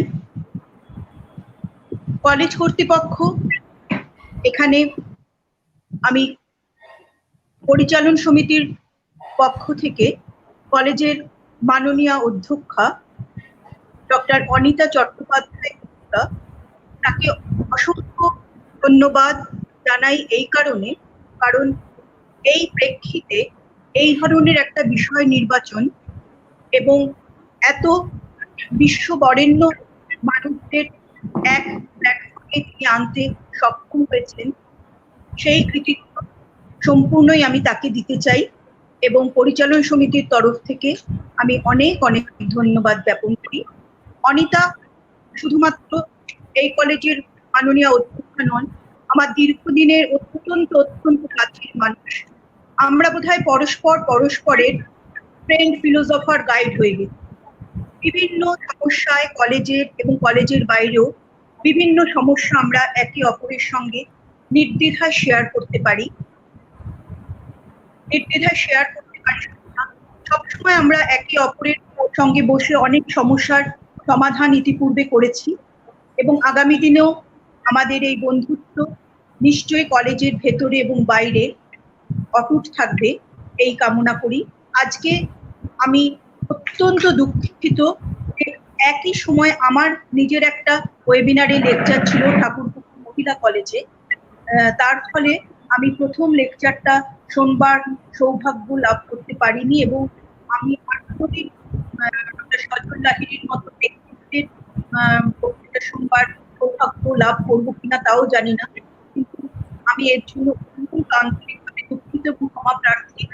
আমি শেষের দিকে ঢুকেছি ডক্টর কল্যাণ রুদ্র মহাশয়ের অসাধারণ বক্তব্যের কিছু অংশ শুনতে পেয়ে আমি নিজেকে ধন্য মনে করছি। স্যারের সঙ্গে অনেকবারই আমার আমি যখন মাধ্যমিক বোর্ডের দায়িত্বে ছিলাম পরিচয় ঘটেছিল, স্যারের হয়তো মনে নেই আমাকে। আমি একটা ওরিয়েন্টেশন প্রোগ্রামেও আমি ওনার ক্লাস করেছিলাম নিজে যাদবপুর ইউনিভার্সিটিতে। তো সেই কারণে ওনার অসাধারণ বক্তব্য, পরিবেশ সচেতনতা এবং বিভিন্ন বিষয়ে আমাদের নিজে বারে বারে আমাদের কি বলবো আমাদের সতর্ক করেন, আমাদের সমৃদ্ধ করেন ওনার বক্তব্যের মাধ্যমে। আজকেও তার ব্যর্থ ঘটেনি, অসাধারণ বক্তব্য এবং তার জন্য আমি ধন্যবাদ জ্ঞাপন করি।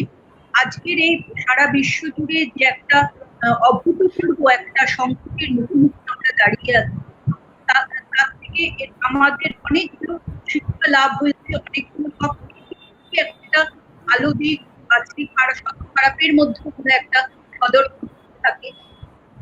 আমি পরিবেশ নিয়ে, প্রকৃতি নিয়ে বিশেষ কিছুই জানি না, বলার ক্ষমতাও রাখি না, একেবারেই আমার সৃষ্টতা হবে। তবে সকলের মতন এটা আমি উপলব্ধি করেছি মর্মে মর্মে যে আমাদের লকডাউন একটা জিনিস উপহার দিয়েছে, একটা পরিচ্ছন্ন আকাশ। আমরা শ্বাস করে, আমরা বুক করে নিঃশ্বাস নিতে পেরেছি কয়েকটা দিন অন্তত, যেটা আমরা কখনো আমরা এই প্রকৃতির বুকে দাঁড়িয়ে এত বুক করে খোলা বাতাসে আমরা নিঃশ্বাস নিতে ভুলে গেছিলাম।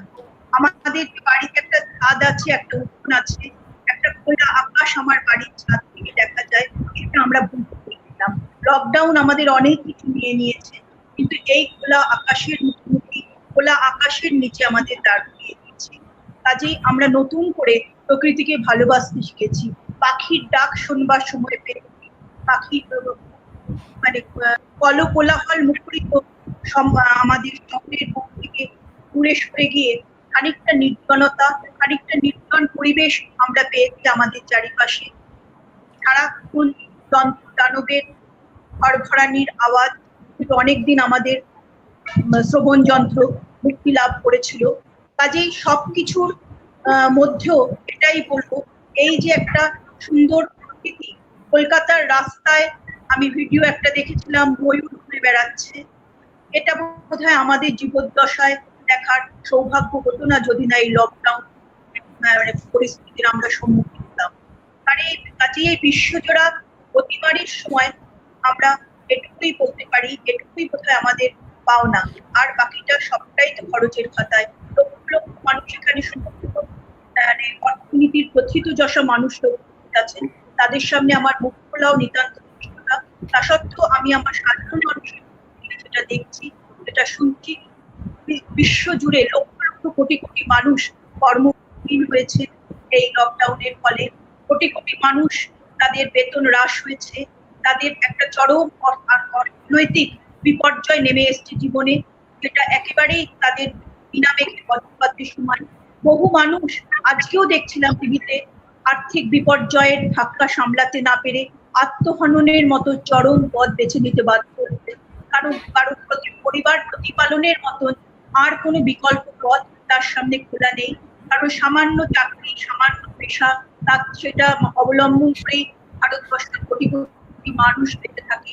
সেই পেশা, এই অবলম্বন সামান্য চাকরি যখন হারিয়ে যায়, তখন পরিবার পরিজন থেকে শুরু করে পিতামাতার অন্ন জোগানোটাই যেখানে একটা প্রতিদিনের চ্যালেঞ্জ হয়ে দাঁড়ায়, তখন অনেক মানুষই আত্মহননের পথ বেছে নেয়। যে জীবন থেকে তার কল্যাণ বৃদ্ধি গ্রহণ করে, সেটা ভালো কি মন্দ সেই বিতর্কে যাওয়ার আজকে সেটা মনে নয়, কিন্তু এটাই করতে পারি যে কতটা অসহায় হলে একজন মানুষ আর্থিক পরিস্থিতি কি অবস্থায় দাঁড়ালে জীবনের একদম শেষ প্রান্তে পৌঁছে যায়, একদম তার দেওয়ালে পিঠ থেকে যায়, জীবনের সমস্ত আশা আকাঙ্ক্ষা উৎসাহ উদ্দীপনা সমস্ত কিছুকে সে জলাঞ্জলি দিতে বাধ্য হয়। কাজে এই বিশ্বজোড়া এই যে অস্তিত্বের সংকট, প্রতিদিনে আমাদের আজকে সংকটটা হচ্ছে আমাদের অস্তিত্ব বজায় রাখার সময়। সকাল থেকে উঠে আমাদের একটাই তাড়না, নিজেকে কিভাবে সুস্থ রাখবো, আমার পরিবারের প্রতিটি মানুষকে কিভাবে সুস্থ রাখবো, আমার দ্বারা সংক্রামিত হয়ে আমার পরিবারের কোনো ব্যক্তি যেন সংক্রামিত না হয়, আমি যেন কোনো বাহক না হই। আমাকে হয়তো বেরোতেই হয় কোনো না কোনো কাজে, কারণ দীর্ঘদিন মানুষ ঘরে বসে অবস্থা থাকতে পারে না, বাস্তবতা হয়ও না, কাজে বেরোতেই হয়। তখন মনে হয় যে আমার দ্বারা কোনো সংক্রমণ ঘটবে না তো আমার পরিবারের কারণ করে, এইভাবে প্রতিদিন কিভাবে নিজে সুস্থ থাকবো, পরিবার পরিজনকে সুস্থ রাখবো, এই চিন্তা আমাকে পেয়ে বসে। তার সঙ্গে আরো যেটা মর্ম বেদনা আমরা এই মুহূর্তে আমাদের ধীরে ধীরে বিরোধ করে, সেটা হচ্ছে বাংলা সংস্কৃতি, আমার ভারতবর্ষের সংস্কৃতি সবাইকে জড়িয়ে নিয়ে বাঁচার সংস্কৃতি, সবাইকে একসাথে বেঁধে আমরা বাঁচতে চাই, ছাড়া ছাড়া আমরা বাঁচতে চাই না, সব সময় সবাইকে জড়িয়ে নিয়ে আমরা বাঁচতে চাই। এটাই আমরা ছোটবেলা থেকে শিখে এসেছি। আর এখন কিনা রাস্তায় বেরিয়ে একজন মানুষকে দেখে আমি শতকষ্ট শুনে যাই, আমার সঙ্গে তার কোনো রকম ভাবে ধোঁয়া লেগে যায়। কি সমাজ, কি পৃথিবীতে আমরা এসে, কি এটা কি নর্মাল, এটাকে সত্যি নর্মাল অবস্থা? একজন মানুষকে দেখে একজন মানুষ ত্রস্ত পদে সরে যাচ্ছে, যেন কোনো জন্তু এসে কোনো ইতর জীব এসে আমার পাশে দাঁড়াচ্ছে। দোকানে বাজারে সর্বত্র এটা হচ্ছে, কেননা আমাকে সবসময় কি করতে হবে, সেফ ডিস্টেন্স বজায় রাখতে হবে, সোশ্যাল ডিস্টেন্সিং বজায় রাখতে হবে।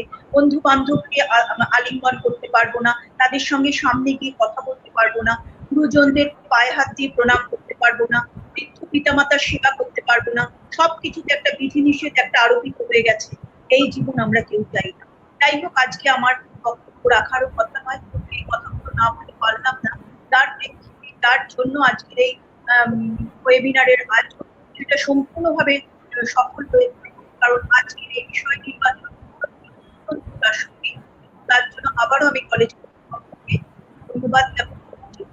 আমি আমার তরফ থেকে কর্তৃপক্ষকে ধন্যবাদ, শুভেচ্ছা জ্ঞাপন করছি, এবং তিনজন বক্তাকে আমার অন্তরের সম্মান, সদুচ্চারিত শুভেচ্ছা জানিয়ে বক্তব্য শেষ করলাম। সবাই ভালো থাকবেন, থাকবেন। আগামী দিনে একটা হৃদয়ের অপেক্ষায় আমরা সবাই। Thank you, Namonita, for your very, very kind words. Thank you very much. Thank you. Shreyoshi, over to Shreyoshi.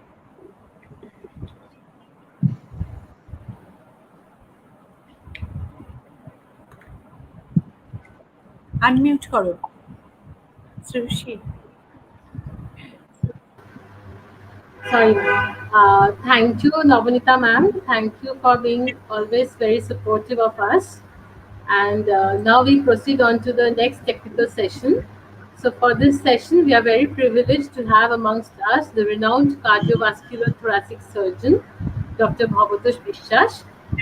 He is the chairman, Board of Governor, Naipur, Kolkata. He is the principal, Vivekananda Institute of Medical Sciences, Ramakrishna Mission Sheva Pratishthan, Kolkata. He is a member of High-Level Group on Health Sector, Finance Commission, Government of India.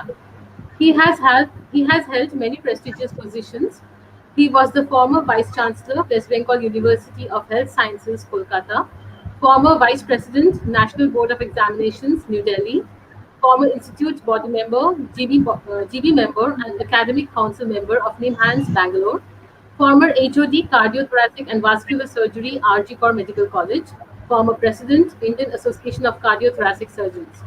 Dr. Bishash completed his MS DNB NCH Cardiothoracic and Vascular Surgery degree from Calcutta University. He was awarded FRCS from Edinburgh, UK. He was trained in adult cardiac surgeries and cardiac transplantations at Cleveland Clinic, USA. Dr. Bishash, with an experience of 4 decades, has been masterly performing a wide range of thoracic, vascular, and cardiac surgeries, both in adults and in children. He has performed successfully a large number of cases, including general thoracic surgery, including lung cancer, tracheobronchial reconstructive surgery, tropical thoracic surgery, hydatids, TB, and other infective diseases. EATS, thoracic endoscopies, vascular surgeries, CABG, heart valve surgeries, and congenital heart surgeries, etc.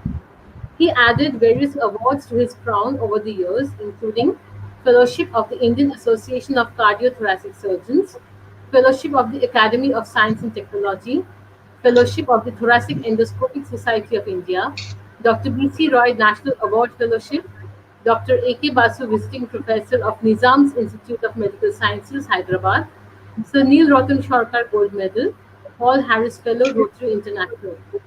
He is the life member of Indian Association of Cardiovascular and Thoracic Surgeons, Cardiological Society of India, Associations of Surgeons of India, Indian Medical Association, Indian Society of Critical Care Medicine, Indian Science Congress Association, Calcutta Medical Club, Indian Association of Bronchology, and many more.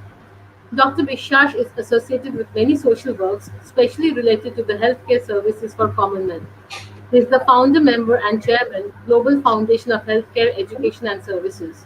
He is the founder member, Association of Healthcare Providers of India, member, Rotary International Club, Kolkata, Paul Harris Fellow, Rotary International. He is the member of Board of Trustees of AMRA, a reputed social service organization.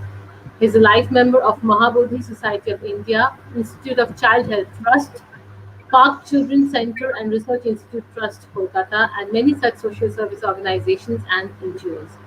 Dr. Bishash has contributed more than 200 papers in various scientific journals.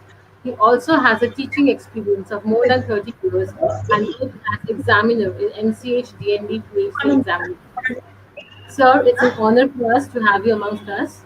Today, Dr. Bhavatosh Bishash will be speaking on the impact of COVID-19 on health and education, adjusting to new normal. Over to you, sir.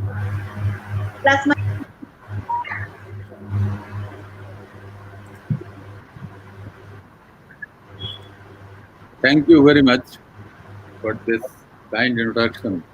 I am really grateful to Professor Amita Chattopadhyay who invited me to participate in this webinar.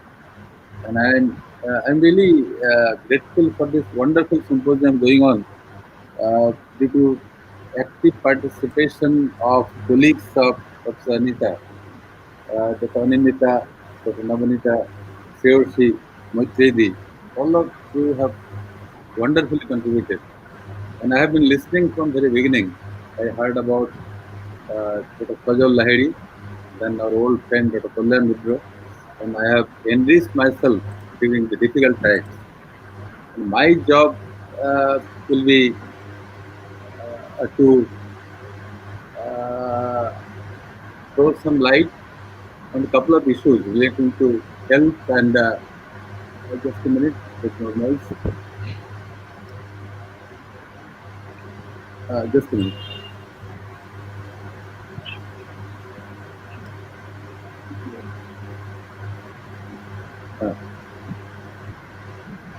So my job is to highlight a couple of issues relating to health and education. And I have been listening very carefully what Kalyan has been talking just now.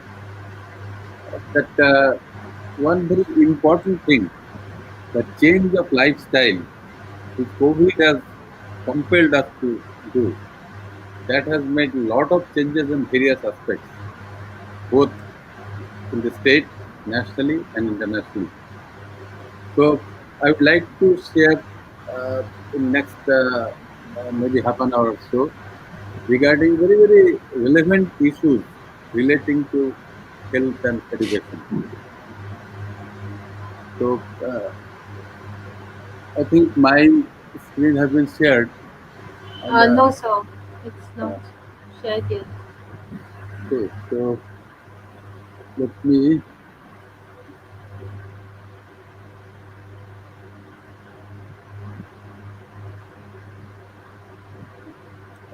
just a minute. Can you help me how to go to slide? Yes, sir. Can you see the share screen button there? Yes, yes, yes. So You let click on me that, click.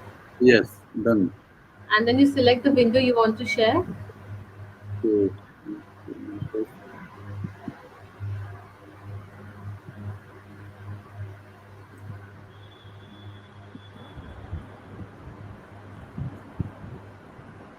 Yes. Sir, have you minimized your slides down? Then you can take that up. Yes. Just, just a minute.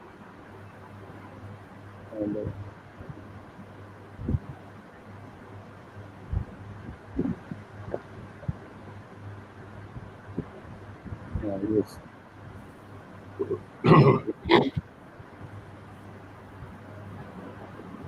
This is probably okay. So let me start by saying I believe I am now audible and visible. Yes, Yes, sir. So absolutely. okay. Absolutely. So Sir, my we also have Abhishek Mondal with us, so if you want, he can also share the slides. Yes, he is okay, here with us in the broadcast studio. okay. Now I'm comfortable. If I'm in trouble, I will tell you. Okay.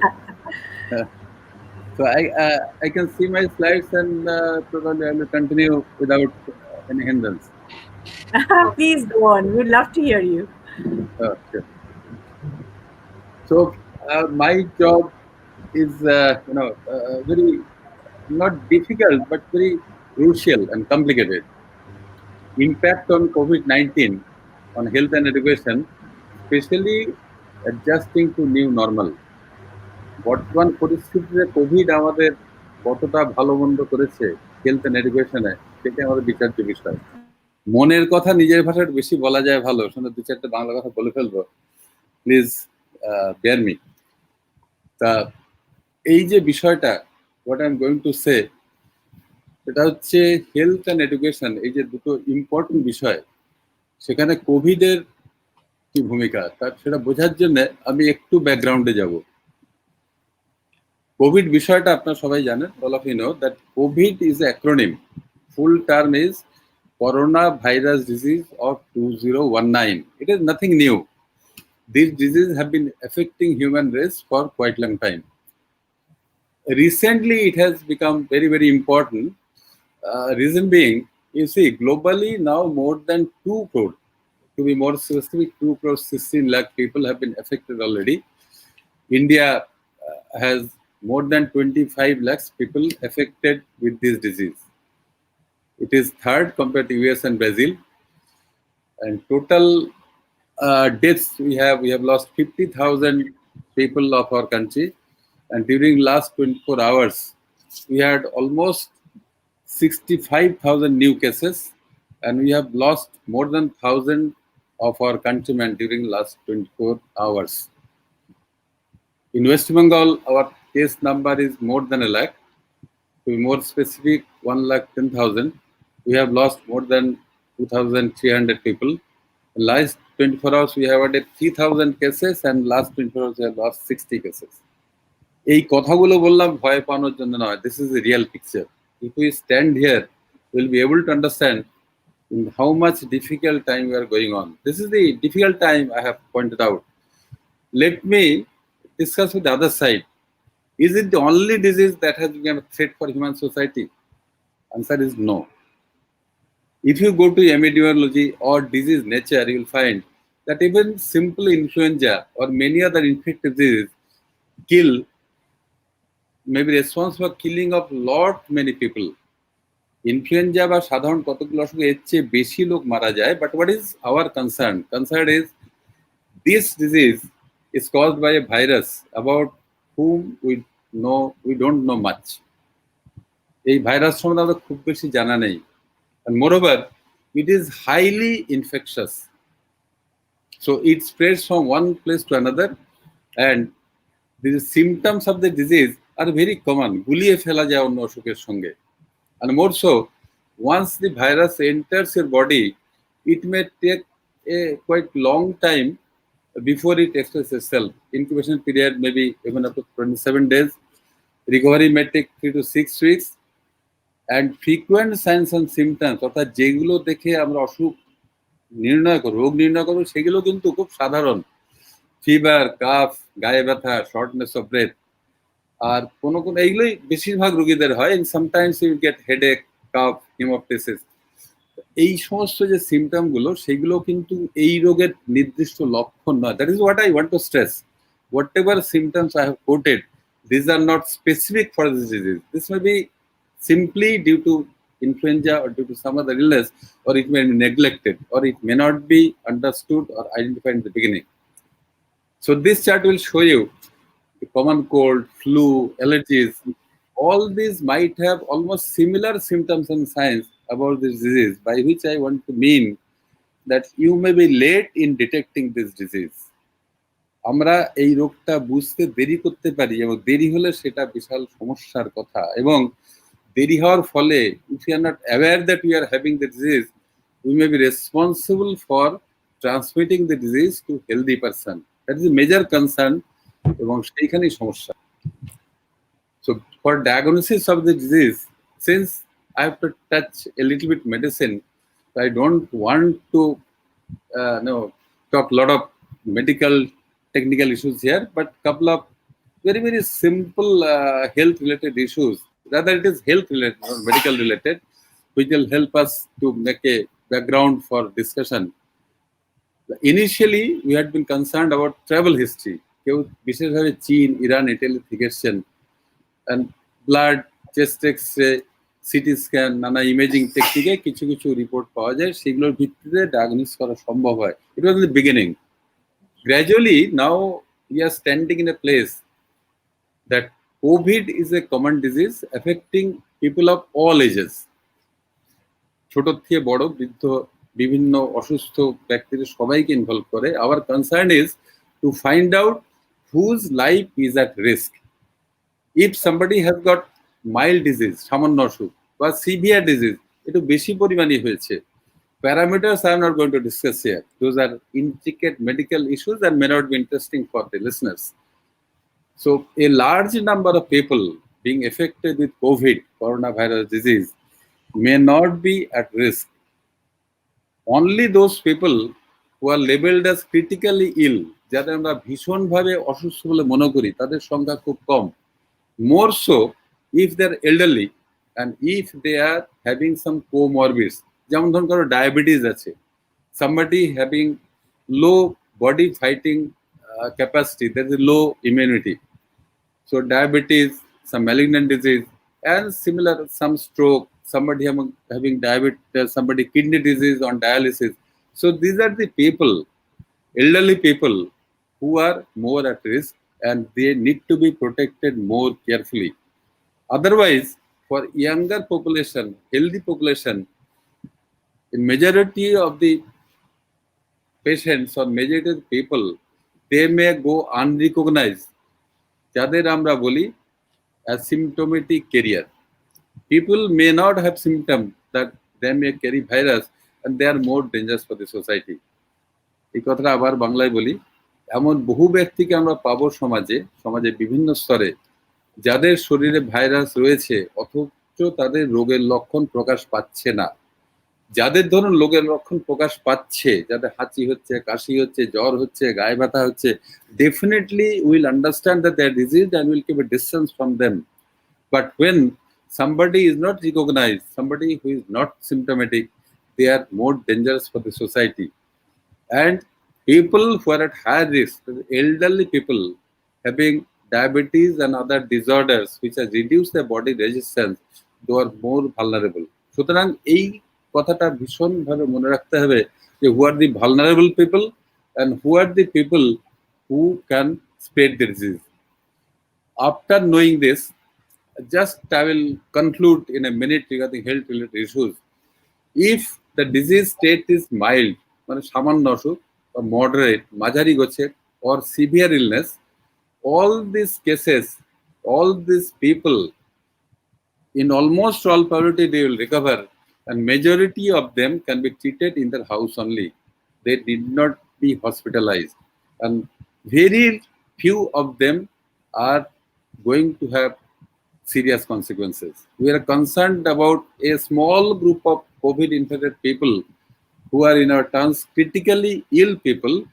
They might have lung complications, they might have reduced oxygen, some of them might have thrombosis in the pulmonary artery, অর্থাৎ ফুসফুসের যে ধমনী তার ভেতরে clots may be found, blood may clot inside the vessels of lung. These are very small group, very specific, complicated, critical group of patients who need hospitalized, who need ventilation, who need many other treatment, and we lose many of them. So that is the reason we must have fair idea, fair knowledge about this disease. Before entering into depth of problems related to this disease, I wanted to make this background. And let me point out at this point that what has already mentioned my previous learned speaker, that vaccine, that is the weapon going to save us. If we have vaccine, we are protected. Just like, sometimes in this country and worldwide, there have been smallpox. We lost a lot of people due to smallpox. Similarly, there have been a lot of infective diseases which have killed a lot of people. Once vaccine is invented, the disease can be checked. So we are waiting for development of vaccine. I am very hopeful. You are all aware what is going on about vaccine related issues. And let me tell you a couple of positive words here. Across the world, more than 100 labs are in different stages of development of vaccine. They have reached a quite high level. In India, at least 3 of our labs are in a very advanced stage of producing vaccine. You have already heard about Russia. They are going to produce vaccine. They have already invented. Oxford University information you have. Let me tell you one thing, that regarding vaccine, once it comes, there are a couple of issues to be addressed. If somebody is vaccinated, he is not protected unless the entire population is vaccinated. Just before a little while back, we have heard about the economic background, and I am grateful to our wonderful friends who have organized. Many of them are economists. So if we are to be protected, আমরা যদি ভালো থাকতে চাই, we have to maintain the issues which I am going to discuss a little later, and we have to develop vaccine that is in the final lab, and to protect ourselves, only vaccinating ourselves or a group of people who are in the higher state of society, that will be of no use. সমাজের উচ্চ স্তরের অথবা সমাজের একটা নির্দিষ্ট সংখ্যক ব্যক্তিকে যেন ভ্যাকসিনেট করি, তাতে কিন্তু সমস্ত সোসাইটি প্রোটেক্টেড হবে না। India, we are proud to have a population of more than 135 crores.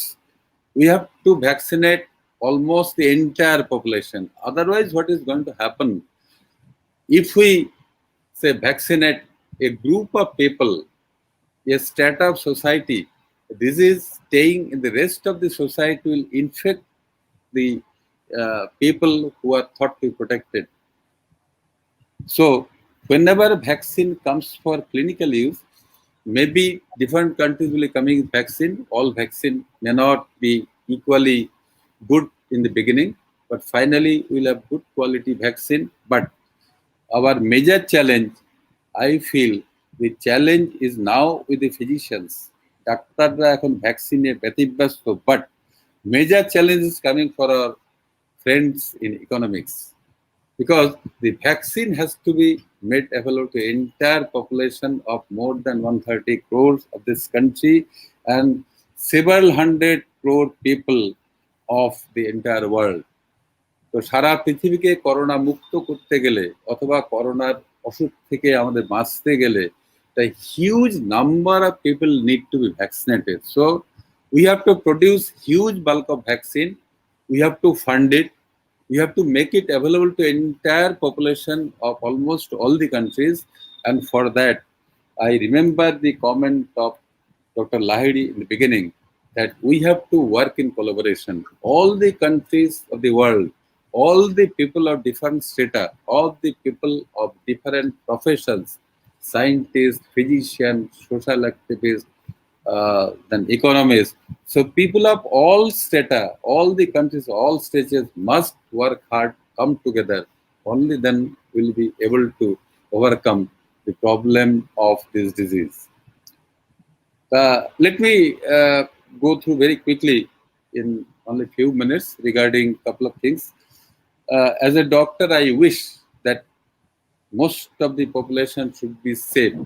যতদিন ভ্যাকসিন না আসছে, or so long we are not having proper medicine to treat, we should enrich or we should increase our fighting capacity.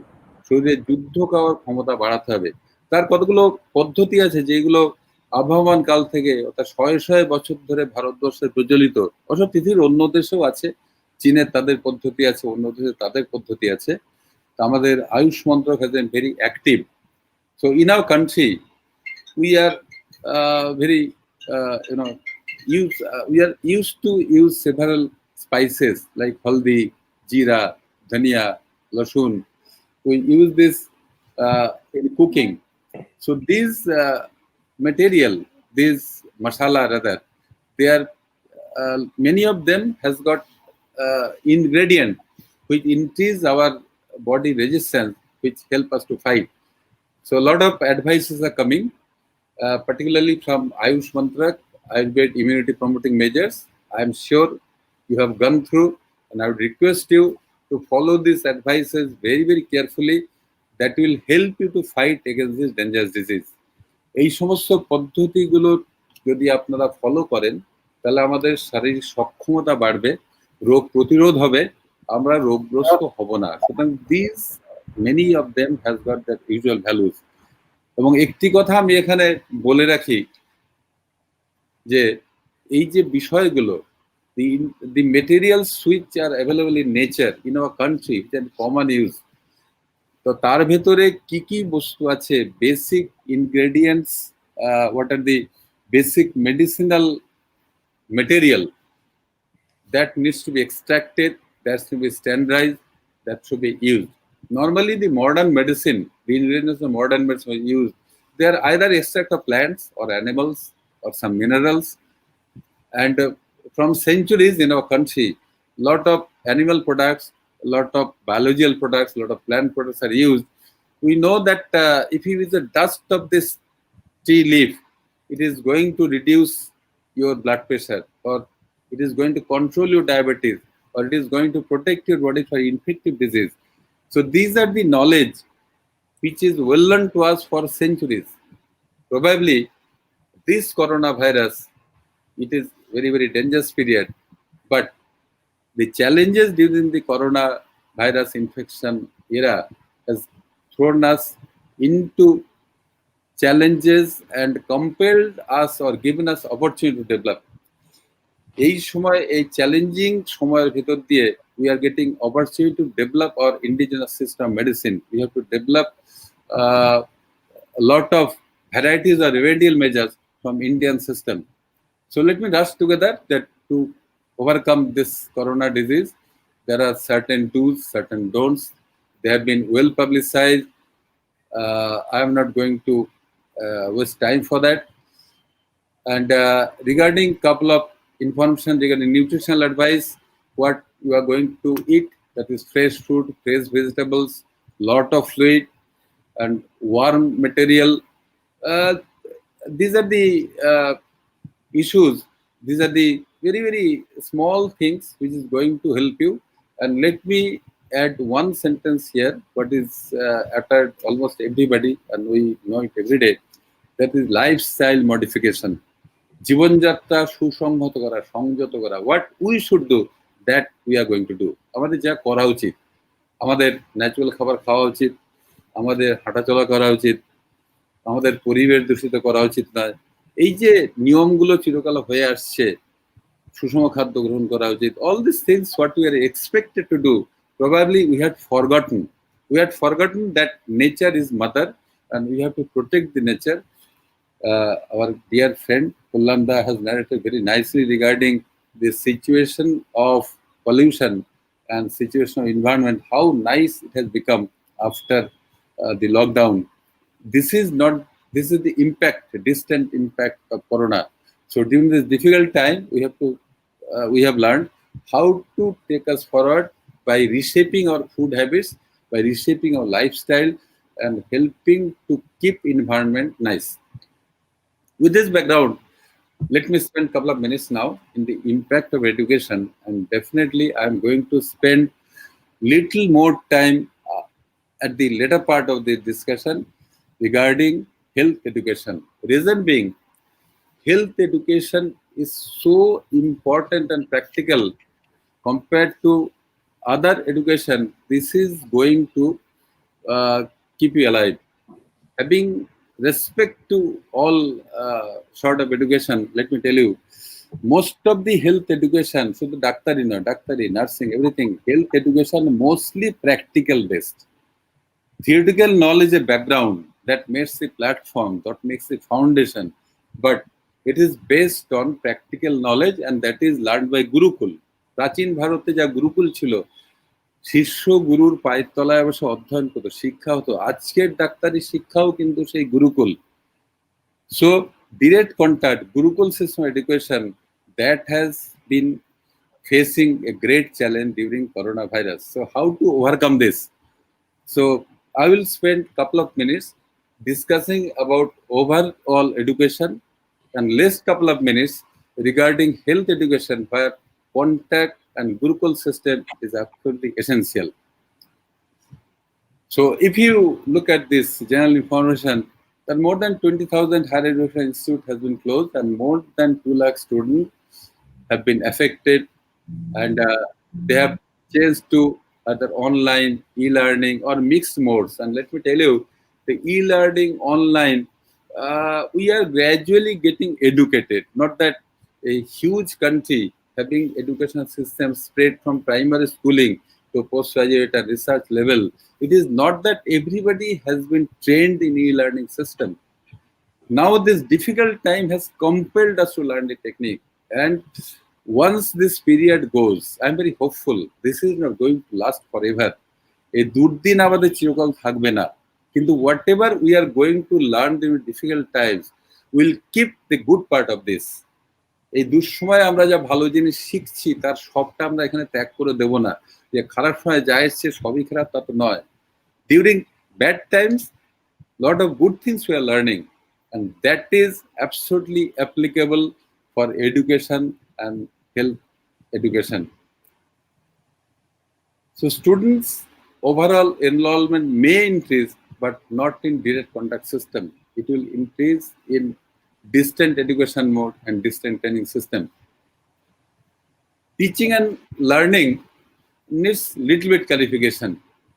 Capacity of many institutions to replace face-to-face delivery by two other modes is difficult. রাতারাতি আমরা এই classroom teaching বাদ দিয়ে পুরোপুরি web teaching, এটা খুব difficult ব্যাপার। But we are gradually learning. Earlier, we used to exchange our knowledge by sitting across a big hall, big comfortable auditorium, say accommodating 200, 500, 1,000 across the country and across the world. Suddenly, we started learning that things have been stopped, but that will neither stop treatment, that should not stop academics, that should not stop research, and in the healthcare sector, this cannot stop production of trained healthcare professionals who are going to take care of health of the entire society. So we should have alternative modalities. So we are in the evolving phase of developing modalities for teaching and learning, which we have to adopt. So if we look at this picture, our entire training and entire assessment had been direct contact. খাতায় লিখে পরীক্ষা দেয়া, across the table, examiners and students used to sit, and we used to assess and evaluate students across the table. কিছু খাতায় লেখা কিছু প্রশ্ন জিজ্ঞাসা করে তাদের ইভ্যালুয়েট করা হতো, we used to certify, but that has changed. During last 4-5 months, it has stopped, but assessment has not stopped. It is going on. The students are being examined, they are getting their credentials, they are coming to professions, that is online. So online assessment has become essential part, and I feel a lot of material, lot of component online is going to survive. So current status of assessment and evaluation during pandemic needs to be highlighted a little bit.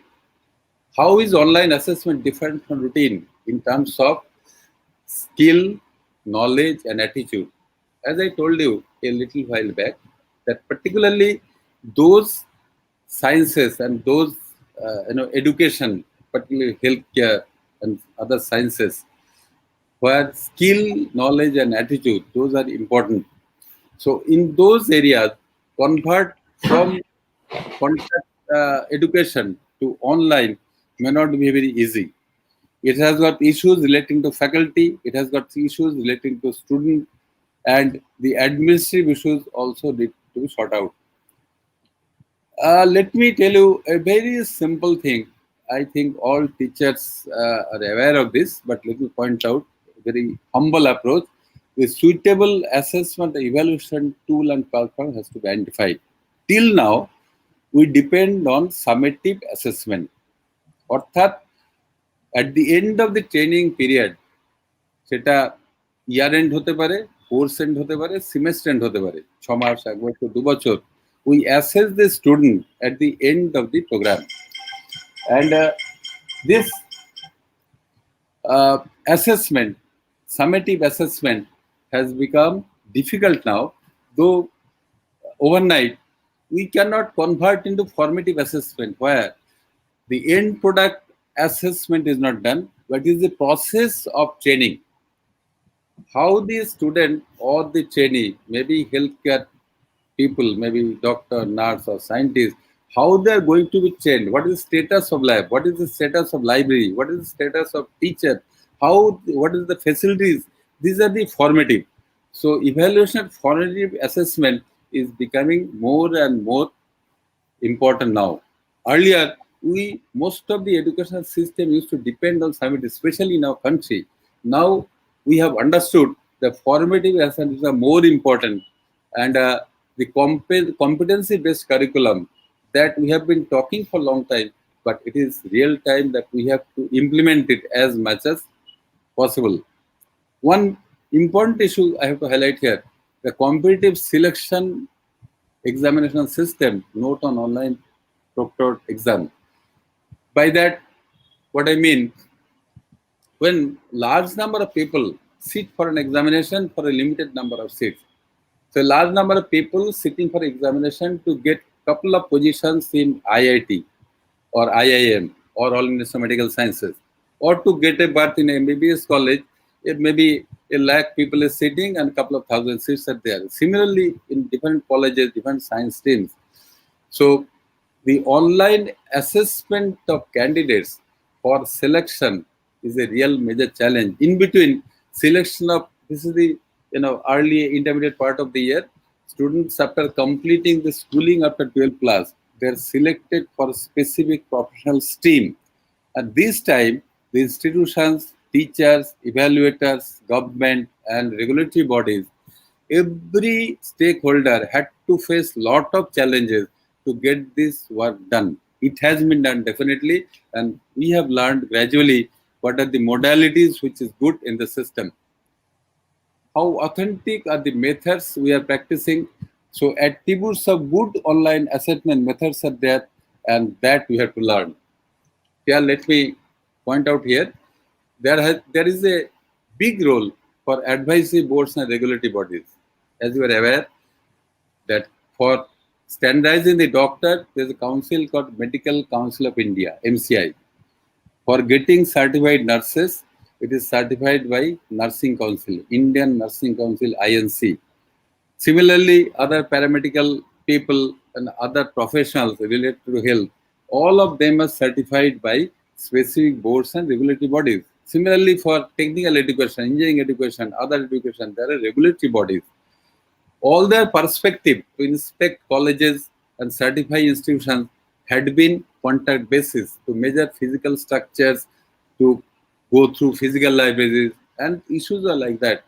Now, these are changing. Evaluation is on, and the different tools for proper evaluation, especially for those programs and courses where practical and clinical evaluation is the most important part, especially pre-medical, pre-clinical, paraclinical, clinical subjects, the post-graduate competences examination. See, somebody is going for a cardiac surgery. Somebody has to come to me for getting the bypass surgery done, or somebody has to get surgery done for lung cancer. Definitely, he wants a person who is certified by a competent regulatory authority. Now, regulatory authority is now facing the challenge to develop parameters or develop proper tool to certify without seeing physically, without seeing how the person or how the doctor is good at examination, examining patient, how good he can operate, how good he can interpret investigation reports. Definitely, all these issues have to be done, but not by contact. So evaluation has to take weapons. Evaluation system has to develop weapons to take this. So COVID-19 pandemic has thrown up unseen challenges on health science-based higher education program. As I've already mentioned, that for evaluation of medical doctors, nurses, technical person, and everybody relating to healthcare delivery system, hospital managers, hospital authorities, everybody need to be trained. I'm highlighting this issue because I have got experience and knowledge in this. And for general and science education, I have I have got limited knowledge, so I am concentrating on those issues more. So I feel that till now, we believe that a doctor or nurse, they should be adequately trained. They should have hand-on experience. Otherwise, am I safe in this doctor's hand? Am I safe in this hospital? Is he going to operate properly? Am I going to look after nicely? And have I got doubt in my mind whether he has been trained adequately? আপনার কি কাল মনে হবে না যে এই পিরিয়ডে যে ডাক্তার সার্জনরা পাশ করে বেরোচ্ছে তাদের ঠিকঠাক পরীক্ষা হয়েছে, তারা কি সত্যি ইভ্যালুয়েটেড হয়েছে, আর they really suitable to enter into medical practice? All these issues will come. So evaluation system should be developed in such a way, the curriculum should be developed in such a way, teaching learning process will be such, and the evaluation tool will be such that it should be comparable to traditional contact system. And that is a major challenge which is going to be faced, and what we are facing. And all the stakeholders, means all the senior teachers, all the doctors, all the institutions, all the management people, government, and everybody, they are in the learning process, and it is their responsibility to develop a very, very nice and predictable objective parameter based system to impart online education system. Let me add a couple of words very quickly. I will go through the health science based education system, that the medicine, dentistry, pharmacy, allied health science education. There are highly comprehensive programs. The theory component, as I told you earlier, it makes the foundation only. Badir bhit toiri kore.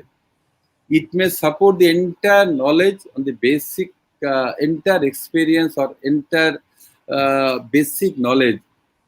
Makes him to support to do hands-on. ধরুন একজন surgeon একজন হার্টে operation করতে, very very precision work. Somebody is operating on somebody's stomach or a heart, on chest, or any, say, a joint replacement, a brain operation. The work has to be done with great precision, and that precision, that art should be learned, which is learned on patient for quite long time. So if this period of COVID takes couple of months, and such type of pandemic, a lot of limited circumstances may also come in future. আজকে Covid এসছে, কাল আরেকটা অসুখ আসবে, পরশু আরেকটা কিছু হবে, যুদ্ধ বিগ্রহ হবে, অশান্তি হবে, which may shut down our institutions, which may come in the way of face-to-face contact education, তখন কি হবে? So, what we have learned from the COVID situation, we have to add them, we have to extract from knowledge from them. So let me tell a little bit about this. A lot of examination have been postponed, delayed, inability to assess the knowledge how to do it. Now the system has enriched itself. Gradually have learned the MCQ-based, multiple choice question-based exam system, which is already popular. So in healthcare system, there are a couple of challenges. The teacher and the students, they should be ready to learn this process. Otherwise, whatever knowledgeable a teacher is, he may not be able to evaluate this student sitting on the other side of the computer at a distance. Similarly, a student, whatever knowledgeable he is, he may not be able to deliver to the online system what he could have been done if he is face to face. তো সেই জন্য আমাদের কতগুলো প্রশ্নের উত্তর এখনই খুঁজে রাখতে হবে। Can some percent of teaching continue to be delivered? যেটা আমরা শিখলাম যে অনেকটা টিচিং করে ফেলা সম্ভব অনলাইনে, সেই জিনিসটা কিন্তু আমাদের মনের মনিকটা রাখতে হবে। যখন কালকে করোনা চলে যাবে, we cannot convert everything to face again. As I told you earlier, আবার দুর্দিন, আবার দুঃসময়, যুদ্ধ, বিগ্রহ, অশান্তি, অসুখ আসতে পারেই, তার জন্য তৈরি থাকবো। So whatever good thing we have learned, that we have to protect. So what about clinical, practical, comparative learning? I can give you one example here. Very, very high precision, very high-end job is a pilot. যিনি এদেশ থেকে সেদেশ বিমান উড়িয়ে নিয়ে যান, we sit there. The accident rate is very, very minimum. তো ডাক্তারদের হাতে রুগী মারা গেলে আমরা খুব দুঃখ পাই, তাদের হ্যান্ডস অন ট্রেনিং হয়। কিন্তু যারা এরোপ্লেন চালান, তাদের অনেকটা ট্রেনিং হয় সফট বেসিসে, সিমুলেশনে। তারা অনেকটা শিখে তবে তারা রিয়েল হ্যান্ডে প্র্যাকটিসে যান। এটা আমরা আলোচনা করেছি আগে। Probably it's high time that we have to learn the soft skill, the simulation, the computer labs, lot of medical knowledge, lot of basis of medical knowledge have to build up before touching the patient. I don't deny the importance of patient contact. Gurukul শিক্ষা, রুগীর কাছে শিক্ষা, গুরুর পাশে শিক্ষা, এগুলো deny করছে না। আমাদের জীবন সেভাবেই তৈরি হয়েছে। কিন্তু at this change circumstances, what you've learned, that lot of basic knowledge, lot of basic training we may acquire, and for this there are a couple of challenges which we are going to discuss in next couple of minutes. So regulatory requirements need to undergo lot of changes. For your interest, let me add couple of lines here. Current assessment of healthcare educations are done by regulatory bodies, that is by, as I told you, MCI, Medical Council of India, Dental Council of India, Indian Nursing Councils. They inspect and they evaluate all the teaching institutions. তাদের মাপ, কটা ঘর আছে, লাইব্রেরিতে কটা বই আছে, কজন শিক্ষক আছেন, ল্যাবের সাইজ কত, কি রিজেন্ট আছে, patient load in OPD, maybe for MBBS student of say 100, you should have X number of several thousand patients OPD, you should have this number of surgeries. All these are huge requirements. We have to continue medical studies, we have to continue dental studies, we have to pursue nursing studies, but I am sure that number of patients, number of surgery, excepting emergencies, this is not going to be built up quickly. আগে আমরা সারাদিন প্রচুর রোগী দেখতাম। একদিন আউটডোরে মনে আছে আরজিগর হসপিটালে বসে বা এনআরএস মেডিকেল কলেজে বসে এমন দিনও গেছে সকাল থেকে সন্ধ্যা পর্যন্ত 150-200 রোগী দেখেছি। একটা private ইনস্টিটিউশনে I was very sorry to give a date after several months and I had to sit till 2 o'clock at night যে রুগী দেখা শেষ করার জন্য। People used to come from a great distance to take opinion. তো তখন রুগীরা ভালো হতেন, এখনো তো ভালো হবেন। Currently, I sit with a mobile, sit with a computer. A lot of people from a distance call us, and we are gradually learning how to give reasonable service online from a distance. So this is a transition. We are not master. We are learning slowly. So with this background, let me go back again for a minute regarding assessment tool. Because assessment of end product, that is assessment of doctors, assessment of nurses, assessment of medical technologists or medical managers after the end of their training are mostly summative today. It has to be Now formative part is very small. That is logbook, periodic test, field works, and gradually it will increase. And now formative will have a bigger role. Definitely summative will be there. So it will be nice mix of both formative and summative. So let me recollect very quickly. Major challenge in health science education. This is technological limitation. I told you about simulation lab. If you move across more than 500 medical colleges across the country, simulation labs are required, but accurate simulation lab, high-end simulation labs are very expensive and available only in couple of institutions. Soft skill labs are there, but it is not considered essential by any regulatory bodies for any healthcare institutions. Clinical load and lab loads are physical work, and most of the healthcare teachers, medical teachers, nursing teachers, they are involved in that work mostly. So teachers of medical, nursing, and healthcare profession, they have to learn themselves. We have to learn themselves. We have to find out, squeeze out time from treating patients, operating patients. We have to squeeze out time from there. So we have to change the mindset. There are medical legalists, whatever time we spend for seeing patients, examining patients, or operating patients, we spend quite a lot of time for maintaining records. I don't mean that we have not to record. Record korte hobe na ta noy. But we have to make a very nice mix. We have to develop a modality. But all these works can be done with short skill as much as possible. And definitely we have to change our mindset at this point of time. Dear friends, let me tell you, বাংলায় বলছি, আমাদের এখানে বুঝতে হবে, আমাদের একটা যে mindset আছে, আমাদের থট ব্লক তাতে বেরোতে হবে। আমি এখন বুঝতে পারছি, আগে সত্যি আমি বুঝতাম না। কদিন আগে মনে হতো একটা অপারেশন করে সকালে, দুপুরে, বিকেলে, আচ্ছা আপনি কেমন আছেন, ভালো আছেন কিনা বললে রোগী খুশি হতো, আমিও শান্তি পেতাম। এখন সেটা সম্ভব নয়। So this was emotional bonding for a physician. This was emotional desire for the patient. And social issues relating to this. This doctor has not seen his patient since he has operated, say, last 3 days, or he has seen only for once. But without seeing the patient, exactly comparable service can be given. That we have to start believing. We have to trust each other. The ছাত্ররা ঠিকঠাক পড়াশোনা করছে, ছাত্রদের বিশ্বাস করতে হবে শিক্ষক ঠিকমতো পড়াচ্ছেন।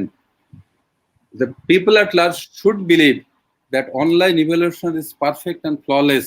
That is not doing anything wrong or anything irregular. So we have to change our mindset. We have to change our emotional thought process. We have to trust each other. So trust will become a foundation for this. I'll finish in a couple of minutes. Before that, let me summarize a couple of issues. What I have already told, major challenge what we are facing now, where competitive selection has to be done online. That is, we have to select candidate for MS, MD, DM, MSH, that is specialty and super specialty medicine, nursing, and all this skill-based program, where we have to test not only the knowledge, we have to test the skill, we have to test the attitude. Some doctor may be very, very knowledgeable, but he may not have attitude to work for 24 hours. He may not like to pass sleepless night. He may not like to sacrifice his common, enjoyment, just like going to cinema, film, at the cost of patient service. I don't say these are not essential. Yes, these are all essential. If somebody is very, very knowledgeable, some doctor is very skillful, during training period, I find one student at postgraduate levels, MS level or cardiac surgery level, that his attitude needs a little more, a little more better to be made, or he needs little more. We should be a little more concerned to improve his attitude. Yes, we can do it by continuous keeping in touch. 5 জন ছাত্র থাকে, 5 জনের attitude সমান হবে না। যদি কখনো মনে হয় কারো এই অ্যাটিটিউডের একটা ঘাটতি বলবো না, what we expect in critical medical situation, সেটা যদি অভাব থাকে, তাকে কন্ট্যাক্ট প্রসেসে তাদের সে অ্যাটিটিউড ডেভেলপ করে দেওয়া যায়। তাহলে when you are going to give healthcare service, attitude need to be oriented. ভালো করা বলবো না, সব প্রফেশনাল অ্যাটিটিউড নিশ্চয়ই ভালো, it needs to be oriented to deliver exact high level healthcare. So attitude, skill, and knowledge. Somebody should have this. We should be able to evaluate online before declaring candidate pass, and when the certifying body, that is medical council, dental council, they are going to fix guidelines. They have to develop modules. They have to develop tools which will be able to evaluate all these issues. Online examination depends on a couple of things. You are more aware than I do. That is, depends on supervisors, conductors, connecting systems, simulation, everything. Even at a face-to-face পরীক্ষা, আমি খুব ভালো বিষয়টা জানি. Examiner sitting across me, he's asking question, I am giving fantastic answer, so they can evaluate that this is very good. But here, my knowledge or my expression, my evaluation will depend on couple of chain of people who is supervising system, who is conducting system, the connectivity, and the simulation labs. I may be fantastic surgeon on the patient, or I may be fantastic physician who can talk across the patient and get information, make a diagnosis. But in simulation system, I may not be very competent. So these things need to be trained. So a couple of issues I have put. This is mostly healthcare, but in couple of seconds I'll cover, maybe less than a minute. Online examination, the MCQ based. Normally in examination, what do you do? The candidates are asked to see the patient, see the X-ray, CT, angio, then lab reports, and they make a diagnosis. Now we are loading all this information, wide variety of clinical area, wide variety epidemiological, means all details of the disease. The natural history means if the patient is not treated, what is going to happen? The treatment option, is it surgery, is it medicine, it is radiotherapy or some other therapy? And if it is done, how long patient is going to survive? It is not done, what problems are going to happen? What imaging may give you maximum information, CT, MRI, all these intricate problems is getting loaded in question for an SCQ. For that, the teachers and evaluators had to work hard. The foolproof online question system or evaluation system is not going to develop in a minute or in a day. It will take time. For that, we have to take this very seriously. And let me tell you a couple of points what I've learned during this period by practical experience as well as from talking from different experts. And say in a medical institution, healthcare institution, medical college, IT ডিপার্টমেন্টে গুরুত্ব এতদিন ছিল না। সব জায়গায় computer থাকে, laptop থাকে, data record করা হয়, সমস্ত রেকর্ডগুলো এখন অনলাইন করা হয়। This are definitely true, but like a engineering institute, science institute, IT department were not priority and it was not funded. Now we have started believing that all healthcare sector institutions, maybe it is hospital, maybe medical college, maybe private hospital, there should be major investment in the IT department. There should be huge system for e-learning. There should be robust system of e-library. There should be e-skill training system. Simulation labs should be very huge. We should invest a lot of fund for that. And curriculum should be interactive. Samne class mein lecture there bodole interactive curriculum should be developed. So whatever I have quoted here in this slide, these issues you have to give lot of importance. Now I can create a very big hospital. Earlier we had big hospital in our country, in other countries. In very early, say taking from maybe 30 years back, when I saw Cleveland Clinic, I worked there for quite some time. What it was all technique dependent that time. This system was transferred in our country. It was skill based, technique based, person based. Now what is our feeling? All the medical colleges, all the private hospitals of the high-tech healthcare institution should have a very big, robust IT department, and this IT department should have a lot of investment. So during post-COVID-19 era, what is the message? Yes, we have to continue with the lessons we have learned. The training and assessment must be online. Now, under compulsion, we are doing this. We have started from school level also. So this online should be standardized, it should be continued. And the evaluation system needs to be converted from formative to as much as summative. At the end of course, the examination, that system is more useful and more popular. That should be converted. Overnight, you cannot do it. Slowly, our target should be conversion from summative to formative. Clinical or practical training, the soft skill a major area to be addressed by simulation. And simulation, as I quoted you repeatedly, the simulation should be just like pilots are trained in simulators. The doctor should be trained on simulators, how to operate, how to see patients. And for that, the capacity organization should be converted, restructured. Medical college, hospital, etc. All these organizations, they should be restructured. They should have sufficient capacity of becoming soft. And for that, for this online assessment, couple of requirements are there. We should be self-confident. আমাদের বিশ্বাস করতে হবে আমরা এটা পারবো। আমরা online ছাত্রদের শিক্ষা দিতে পারবো, অনলাইন তাদের পরীক্ষা নিতে পারবো, অনলাইন তাদের সার্টিফাই করতে পারবো। The regulatory bodies should start believing that they will be able to develop modalities by which they will be able to certify medical college, healthcare institution to be suitable to undertake undergraduate, postgraduate healthcare research, courses. So it needs emotional changes, it needs thought changes, and it should change physical infrastructure. As I told you earlier, the soft-based labs, that is IT system of entire healthcare training facilities should be changed. So we have learned a couple of lessons. Let me summarize. The regulatory requirements need major revision. এতদিন পর্যন্ত রেগুলেটররা যা দেখে থাকেন, এতগুলো classroom, এতগুলো বই, এতগুলো শিক্ষক, ইত্যাদি ইত্যাদি. So for a medical college, you should have 20 acres land. If it is in an area, in urban area, Kolkata, Bombay, it is 10 acres. Those need to be changed. The curriculum should be hybrid, not only direct contact, but it should be a lot of e-systems, it is a hybrid system. And more so, we should acclimatize ourselves, all the stakeholders, the professionals, doctor, nurses, the hospital, the managers, the administrators, the regulatory people, and the society. Entire system, everybody is stakeholder. Everybody has to re-educate themselves. We have to, what we have learned till now, we have to unlearn, then relearn, and we have to learn how to survive in the current scenario. So from this, we have learned, we have to cut down rigidity. যে কথা আগেই বললাম, medical college হতে গেলে কলকাতা শহরে 10 acre জমি চাই, কিন্তু সেখানে কম্পিউটার থাকবে, এগুলো সব থাকবে, কিন্তু সিমুলেশন ফেসিলিটি এসেনশিয়াল নয়। So that rigidity has to change.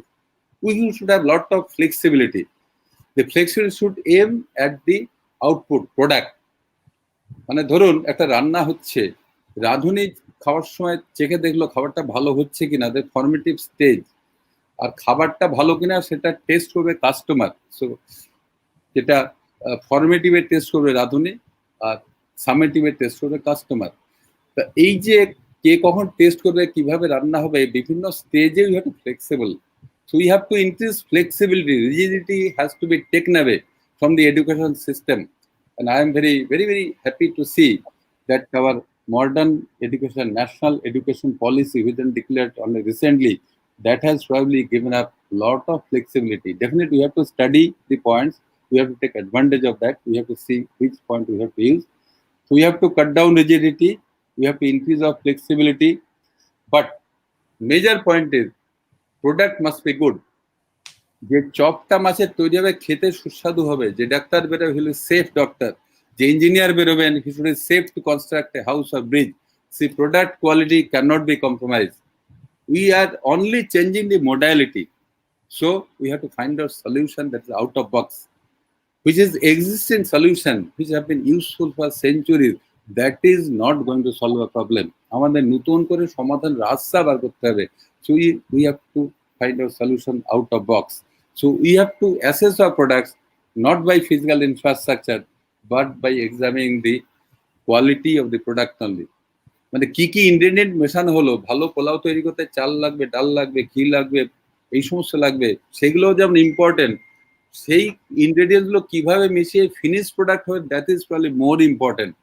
এই ইনগ্রেডিয়েন্টগুলো কত ভালো তার সেই তো নিশ্চয়ই প্রয়োজন, তার চেয়ে বেশি ফাইনাল প্রোডাক্ট, সেই পোলাওটা খেতে কত সুস্বাদু হলো, যে ডাক্তার ট্রেন্ড হয়ে বেরোলেন সিস্টেমে, how safe he is, how quality he is, how good human he is, how much motivated he is. All these things need to be innovated.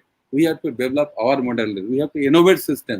What we are having today, most of the things will definitely be there, but they have to be changed, they have to be modulated, and we have to innovate our system. And let me end by saying that there is nothing to worry. দুশ্চিন্তার কারণে, দুর্ভাবনার কারণে সর্বনাশ কিছু হয়ে যায়নি। Covid আমাদের সামনে challenge ঠোকে দিয়েছে। It has thrown a challenge in front of us, and we have taken it acceptably, we have taken it sportingly. And I believe with participant all of you and great teachers like you, I am thankful to our Deshbandhu College colleagues. I am thankful to Kolkata. I am thankful to Dr. Lahiri. I am thankful to all the teachers and more. So I am thankful to all the students, scholars, and participants who are on the other side of this soft network. And thank you very much for listening, and have a nice day. Please keep safe distance. Please keep yourself safe to save the society. Thank you very much.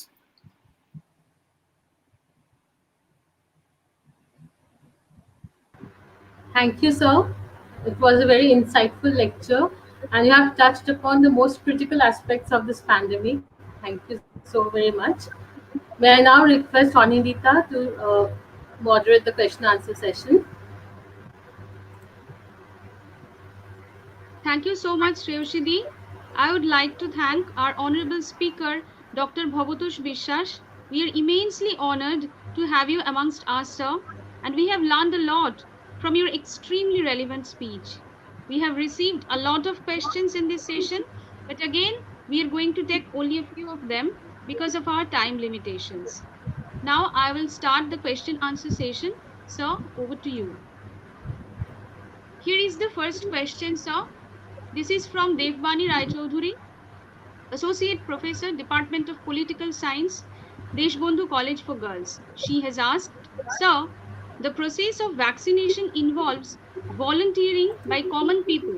In case of a failure of a vaccine on an experimental stage, what will be the fate of the volunteers if the vaccine fails? Your question is a very relevant question. Let me answer this. Volunteers, they take the real challenge. You have heard the name of Mr. Deepak, who has volunteered himself for vaccine stage in England. So before testing this vaccine or any medicine, the lab works enough, they generate enough data, those data are analyzed, then animal experiments are done. The data from the animal experience regarding safety is evaluated, and that is assessed by regulatory bodies. In our country, ICMR, Indian Council of Medical Research, it is made sure that volunteers are not in trouble. It is tested that how effective will be the drug, and what may be the complications, may not be life-threatening. Let me add one word. Earlier, the vaccines were made from dead or attenuated virus or bacteria. A bacteria or virus killed or made ineffective, they are used for producing vaccine. Now there are other modalities, mRNA vaccine or a lot of other materials are used. So let me convey through this platform, the volunteers who are coming for testing of vaccine, they will have no problem. Up to that stage, it is clarified only then it is tested in volunteers. So let me conclude by saying that for development of vaccine, social awareness and coming forward of people is also essential. Please be relaxed that those who are coming to volunteer vaccine testing will not be in trouble. Thank you so much for your impeccable answer, sir. I will go for the next question now. Here is the next question, sir. This is from Dr. Amrita Roy, Principal, Savitri Girls College.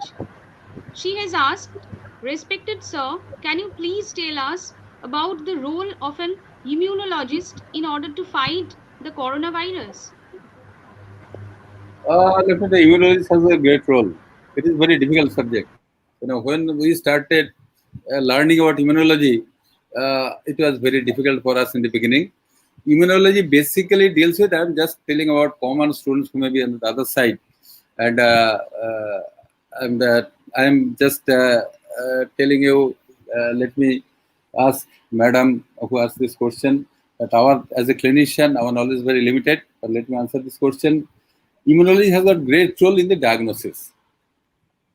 when a virus or a bacteria infects a person, couple of antibodies are produced. They are estimated.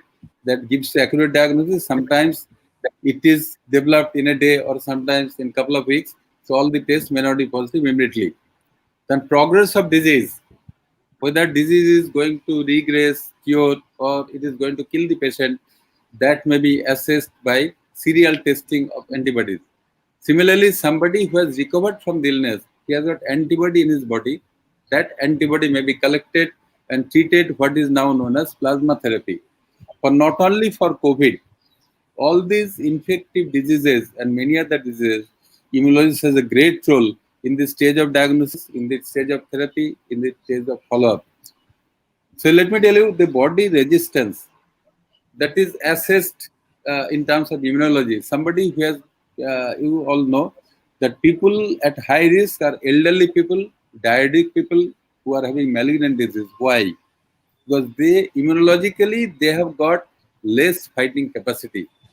So in at this point of time, particularly after the COVID period is over, everybody will believe it very strongly. People have started understanding the immunologist has a great role to fight against not only COVID, but not only infective disease, but many other diseases or almost all diseases.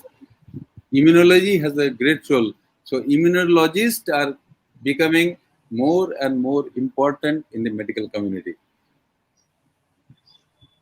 Thanks a lot for your wonderful answer, sir. Now, one more question, sir. Here is the next question. This is from Lipshita Shah, PhD Research Scholar, University of Calcutta. She has asked, Sir, is natural vitamin C obtained from our diet, mainly citrus fruits, is enough? Or should we all take vitamin C supplements to boost our immunity? Very relevant question. As you know, let me tell you, just like habit has begun to teach younger students. So just like in the beginning, the young kids are taught A to Z, A, B, C, D, Z from the bottom. Similarly, for boosting your immunity, you need only A, B, C, D, E. Vitamin A, vitamin B, vitamin C, vitamin D, vitamin E. All the vitamins have a fundamental role. But basic question remains, which is more important? Well, all are important. Vitamin C has got a very, very important role in building an immunity, building a fighting capacity. And this is hugely available in all citrus fruits. Next part is, if you go on drinking bottles of fruit juice, is it going to build up immunity? It depends on how much your body is going to take. If it is natural source vitamin C, how much it is going to be absorbed? How much your body is going to absorb vitamin C from an external source, or how much it is going to be bioavailable? কতটা শরীরে absorb হবে এবং কতটা শরীরে system immunity system কতটা ব্যবহার করতে পারবে। If you have got some X level of vitamin C, that may be enough to maintain your immunity system. If you are grossly vitamin C deficient, some individual, whatever amount of vitamin C he takes, either it may not be absorbed adequately due to local GI problem, or it may not be bioconverted to make it biousable. So these are a lot of issues regarding which my knowledge is also limited. But let me tell you, there are a couple of issues. It may not be absorbed in intestine. It may not be transported to appropriate site of action. Every material, vitamins or anything, has got a specific site of action. Somebody works in the liver, some material works in specific type of cell. So absorption, transportation, bioavailability, all these issues are there. It is generally believed that vitamin C is important supplement, but what has definitely been established, if somebody is deficient, grossly deficient, probably it is going to be absorbed and it will work. But every individual is not going to react equally. Somebody may be grossly deficient, but his vitamin C may not be absorbed. So absorption, transportation, and biochemical activity inside the system may differ from individual to individual. And let me add one sentence that is very relevant. I believe lot of students across the other side and lot of other people, there are great scientists around, and probably You have rarely seen a laboratory in your lifetime more complete than human body. It is a biochemical laboratory, it is a physical laboratory, it is a civil construction system, it is the electrical construction system. Every engineering, every technology, every science inside. This complicated laboratory and system has been built without proper planning. ধরুন একটা বাড়ি তৈরি করছি, বাড়ি repair করব, তার একটা plan থাকে। আরো একটা সহজ এক্সাম্পল দিই, আপনি একজন গ্রেট ইঞ্জিনিয়ার, আপনাকে বলা হলো স্যার আমি একটা 100 তলা বাড়ি বানাতে চাই। You may say no, no, no, I don't have technology, I don't have material, I want to be able to make it. But when somebody comes with a great disease, doctors may not have answer, they may not be equipped with knowledge, but they have to do something. This is the place where utility of vitamin C, vitamin A, other non-sweet medicines are staying. For specific antibiotic, yes, it is the answer for a specific bacteria. For anti-tubercular drug, yes, it will work against tuberculosis. But vitamin C, definitely it is going to improve your immune system. But is it going to work equally in every individual? It is going to absorb. These questions need to be answered, and I am hopeful in future it will come. For the current time, let me tell, yes, you should take enough citrus food. You must build up with vitamin C level, but supplements, how much it is going to work, it is still questionable, but you must take. Thank you so much for your impeccable answer, sir. Here we will go for one more question, and this will be the last question, sir. Here it is. This is asked by Moumita Parui, and she has asked, sir, how can we cure the asthma patients during this pandemic? Because COVID-19 is very harmful for kidney, lung, and gastric patients. Probably, if I'm right about the question, how can we be cured asthma patient during this pandemic? Probably you mean that asthma patients are in a higher risk. So how they can be cured of COVID? Because curing of asthma is a different issue that is not related to, it was cured earlier also, or patients are maintaining in a health. So what I have touched already, that couple of patients are at high risk. Asthma patients, to be in a broad term, let me tell you, who are at some limitation of body resistance. Elderly patients are more at risk. Diabetic patients are more at risk. And lung disease patients who have got limitation of lung function. You know that everybody day it is coming in media, on social media, that people must have pulse oximeter. The saturation must be around 93. If it is less than 90, they should seek the help of a doctor. If somebody is having respiratory distress, নিঃশ্বাসে কষ্ট হচ্ছে, somebody has a difficulty in breathing, and if his saturation SpO2 or oxygen level is below 93, they are severely sick, they should go to hospital. If we coordinate this, somebody having asthma has got definitely problem in the lung parenchyma, the lung function. So they are supposed to have lung problem very soon, and they are going to suffer more. If they are in ventilator, it will be difficult to win up from the ventilator. So asthma patients are at high risk. So they should be very, very careful of preventing the disease. But not that all asthma patients will die. But asthma patients are very high risk because their starting point of lung function is a poor state. So they should be more careful. Their lung, kidney, heart, if these are in trouble, if somebody is diabetic, somebody is having cancer, or somebody is having chemotherapy. So these are the group of patients who are vulnerable. They are more supposed to face the multi-organ damage system, multi-organ failure. So please be careful about these disorders. Thank you so much, sir. Thanks a lot for your wonderful answers, and thanks a lot for handling all the questions with so much patience. We are grateful to you. Over to you, Sreushidi.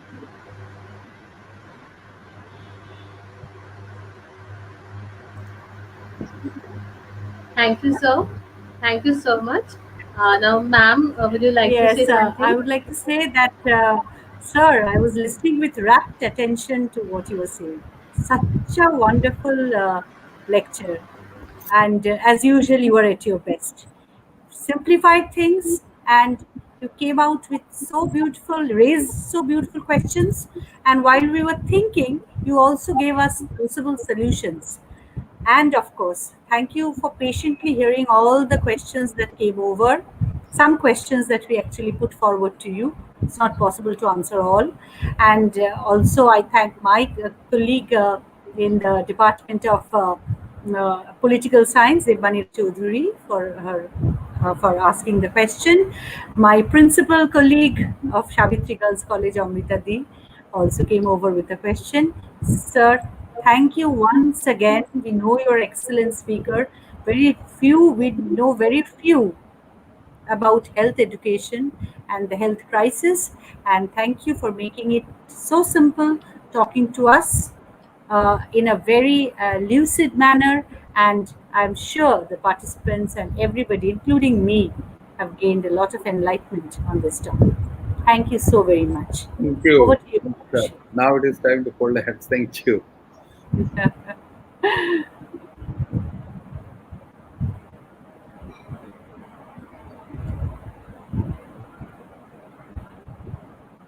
Sayoshi, unmute, please.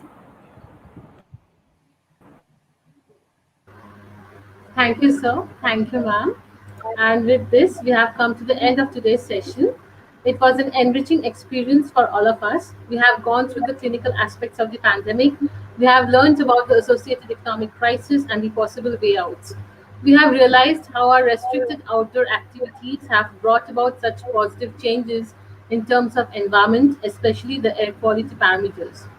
With the news of the upcoming vaccine that is expected to reach the market sometimes in November December, we are gradually getting ready to be back to our regular routine. While we do this, we must not forget the lessons we learned from the current pandemic. We have learned to live without certain amenities which we had thought to be essential. We have learned to collaborate with our peers through virtual mode. We have learned to work from home while working on the daily course for home. We have come closer to our families. We have relearned to bond with the nature, which we would have not have time for earlier. We have learned to appreciate everything the life has to offer, and we must not let go of that. As the world unlocks in phases, we must remember these lessons and treat everyone, including the nature, with compassion and gratefulness. At the same time, we must also be vigilant and work out ways to prevent a similar pandemic recurring. And we should remember that we are all together in this situation, and we will overcome and get beyond this pandemic together. Now, may I ask my colleague, Professor Shatiki Dev, to deliver the vote of thanks. Over to you, Shatiki.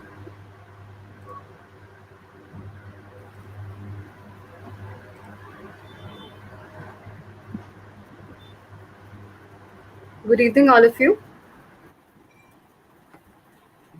Firstly, we would like to thank the esteemed speakers who responded to our plea and took out time from their busy schedule and agreed to be a part of our first International College webinar. Thank you, Professor Shojol Lahiri, for presenting the matter of self-reliance in the context of Indian economy so intricately. It was sheer pleasure to listen to you all the way, sir. Thank you so much once again.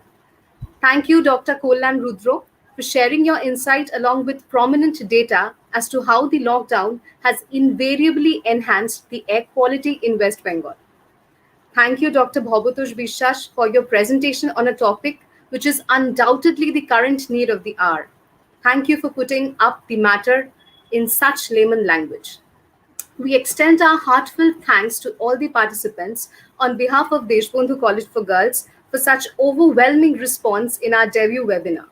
We look forward to such interactions in your future and expect your kind cooperation and support.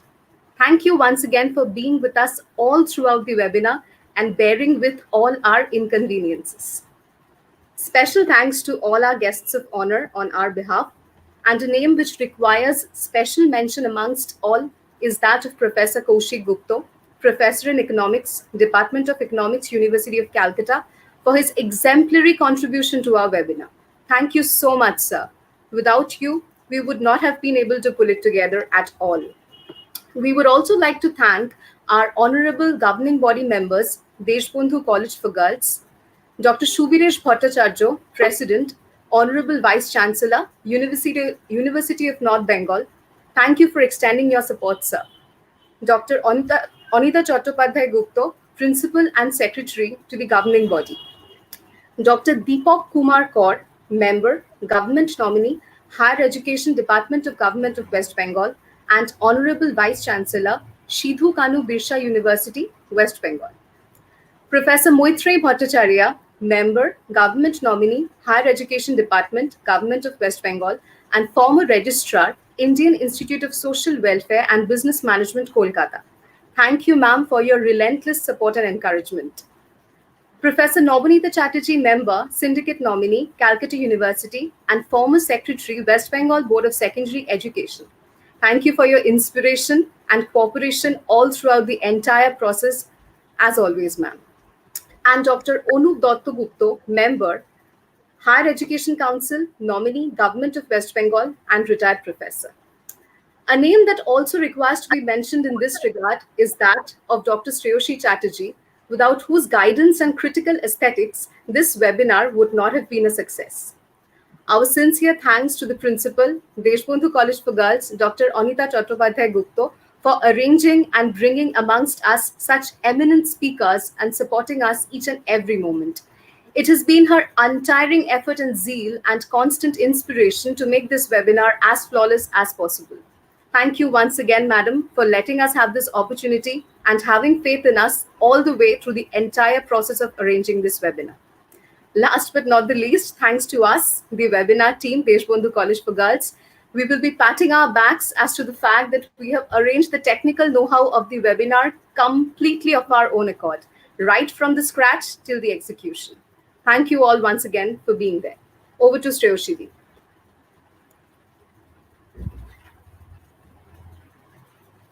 Thank you, Shaktiki. Thank you for your kind words. Now, there's an announcement for all the participants. The feedback link would be sent to the registered email IDs, and since it is already late, we have decided to keep the link active for the next 24 hours. Please be very careful while filling the form, as the certificates will be auto-generated from the feedback form, and we won't be able to entertain any request for correction thereafter. Thank you. With this, we have come to the end. Ma'am, would you like to say anything?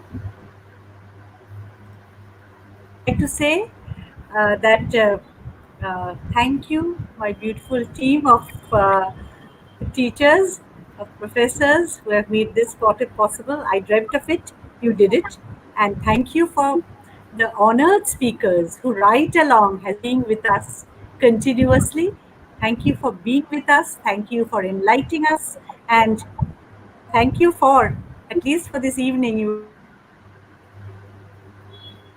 our college is like welcoming to all, and without this extended family,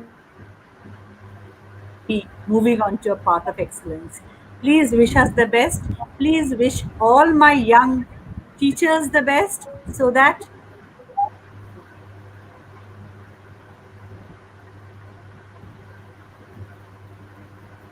Ma'am?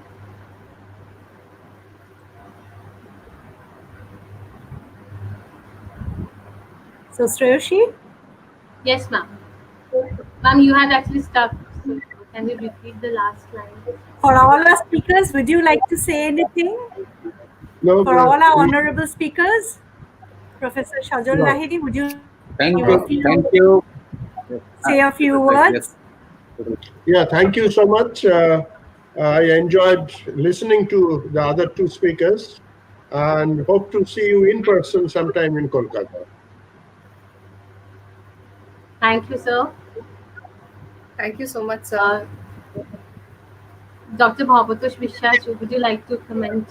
Yes, sir. Thank you very much. I am really honored and I am grateful to the Deshbandhu College team under the very, very active leadership of Professor Anita Chattopadhyay, whom I know for a long time. And it is a wonderful program you organized. And I am grateful to the listeners because we have been talking to a very dry subject. So, No. You made it very interesting. So, you have spent so much time with so much interest and a lot of questions the listeners have put. And I'm sure this will compel all the youngsters to rethink and reshape about life, how life is going to take you forward. But there is Just nothing to worry. Everything fine, সব কিছু ভালো হবে, দুশ্চিন্তার কোনো কারণ নেই। Everybody Okay. Will be safe. Thank you very much. Very nice kind talking words. You. Thank you. Thank Professor you, sir. Shubham Lahiri, would you like to say something?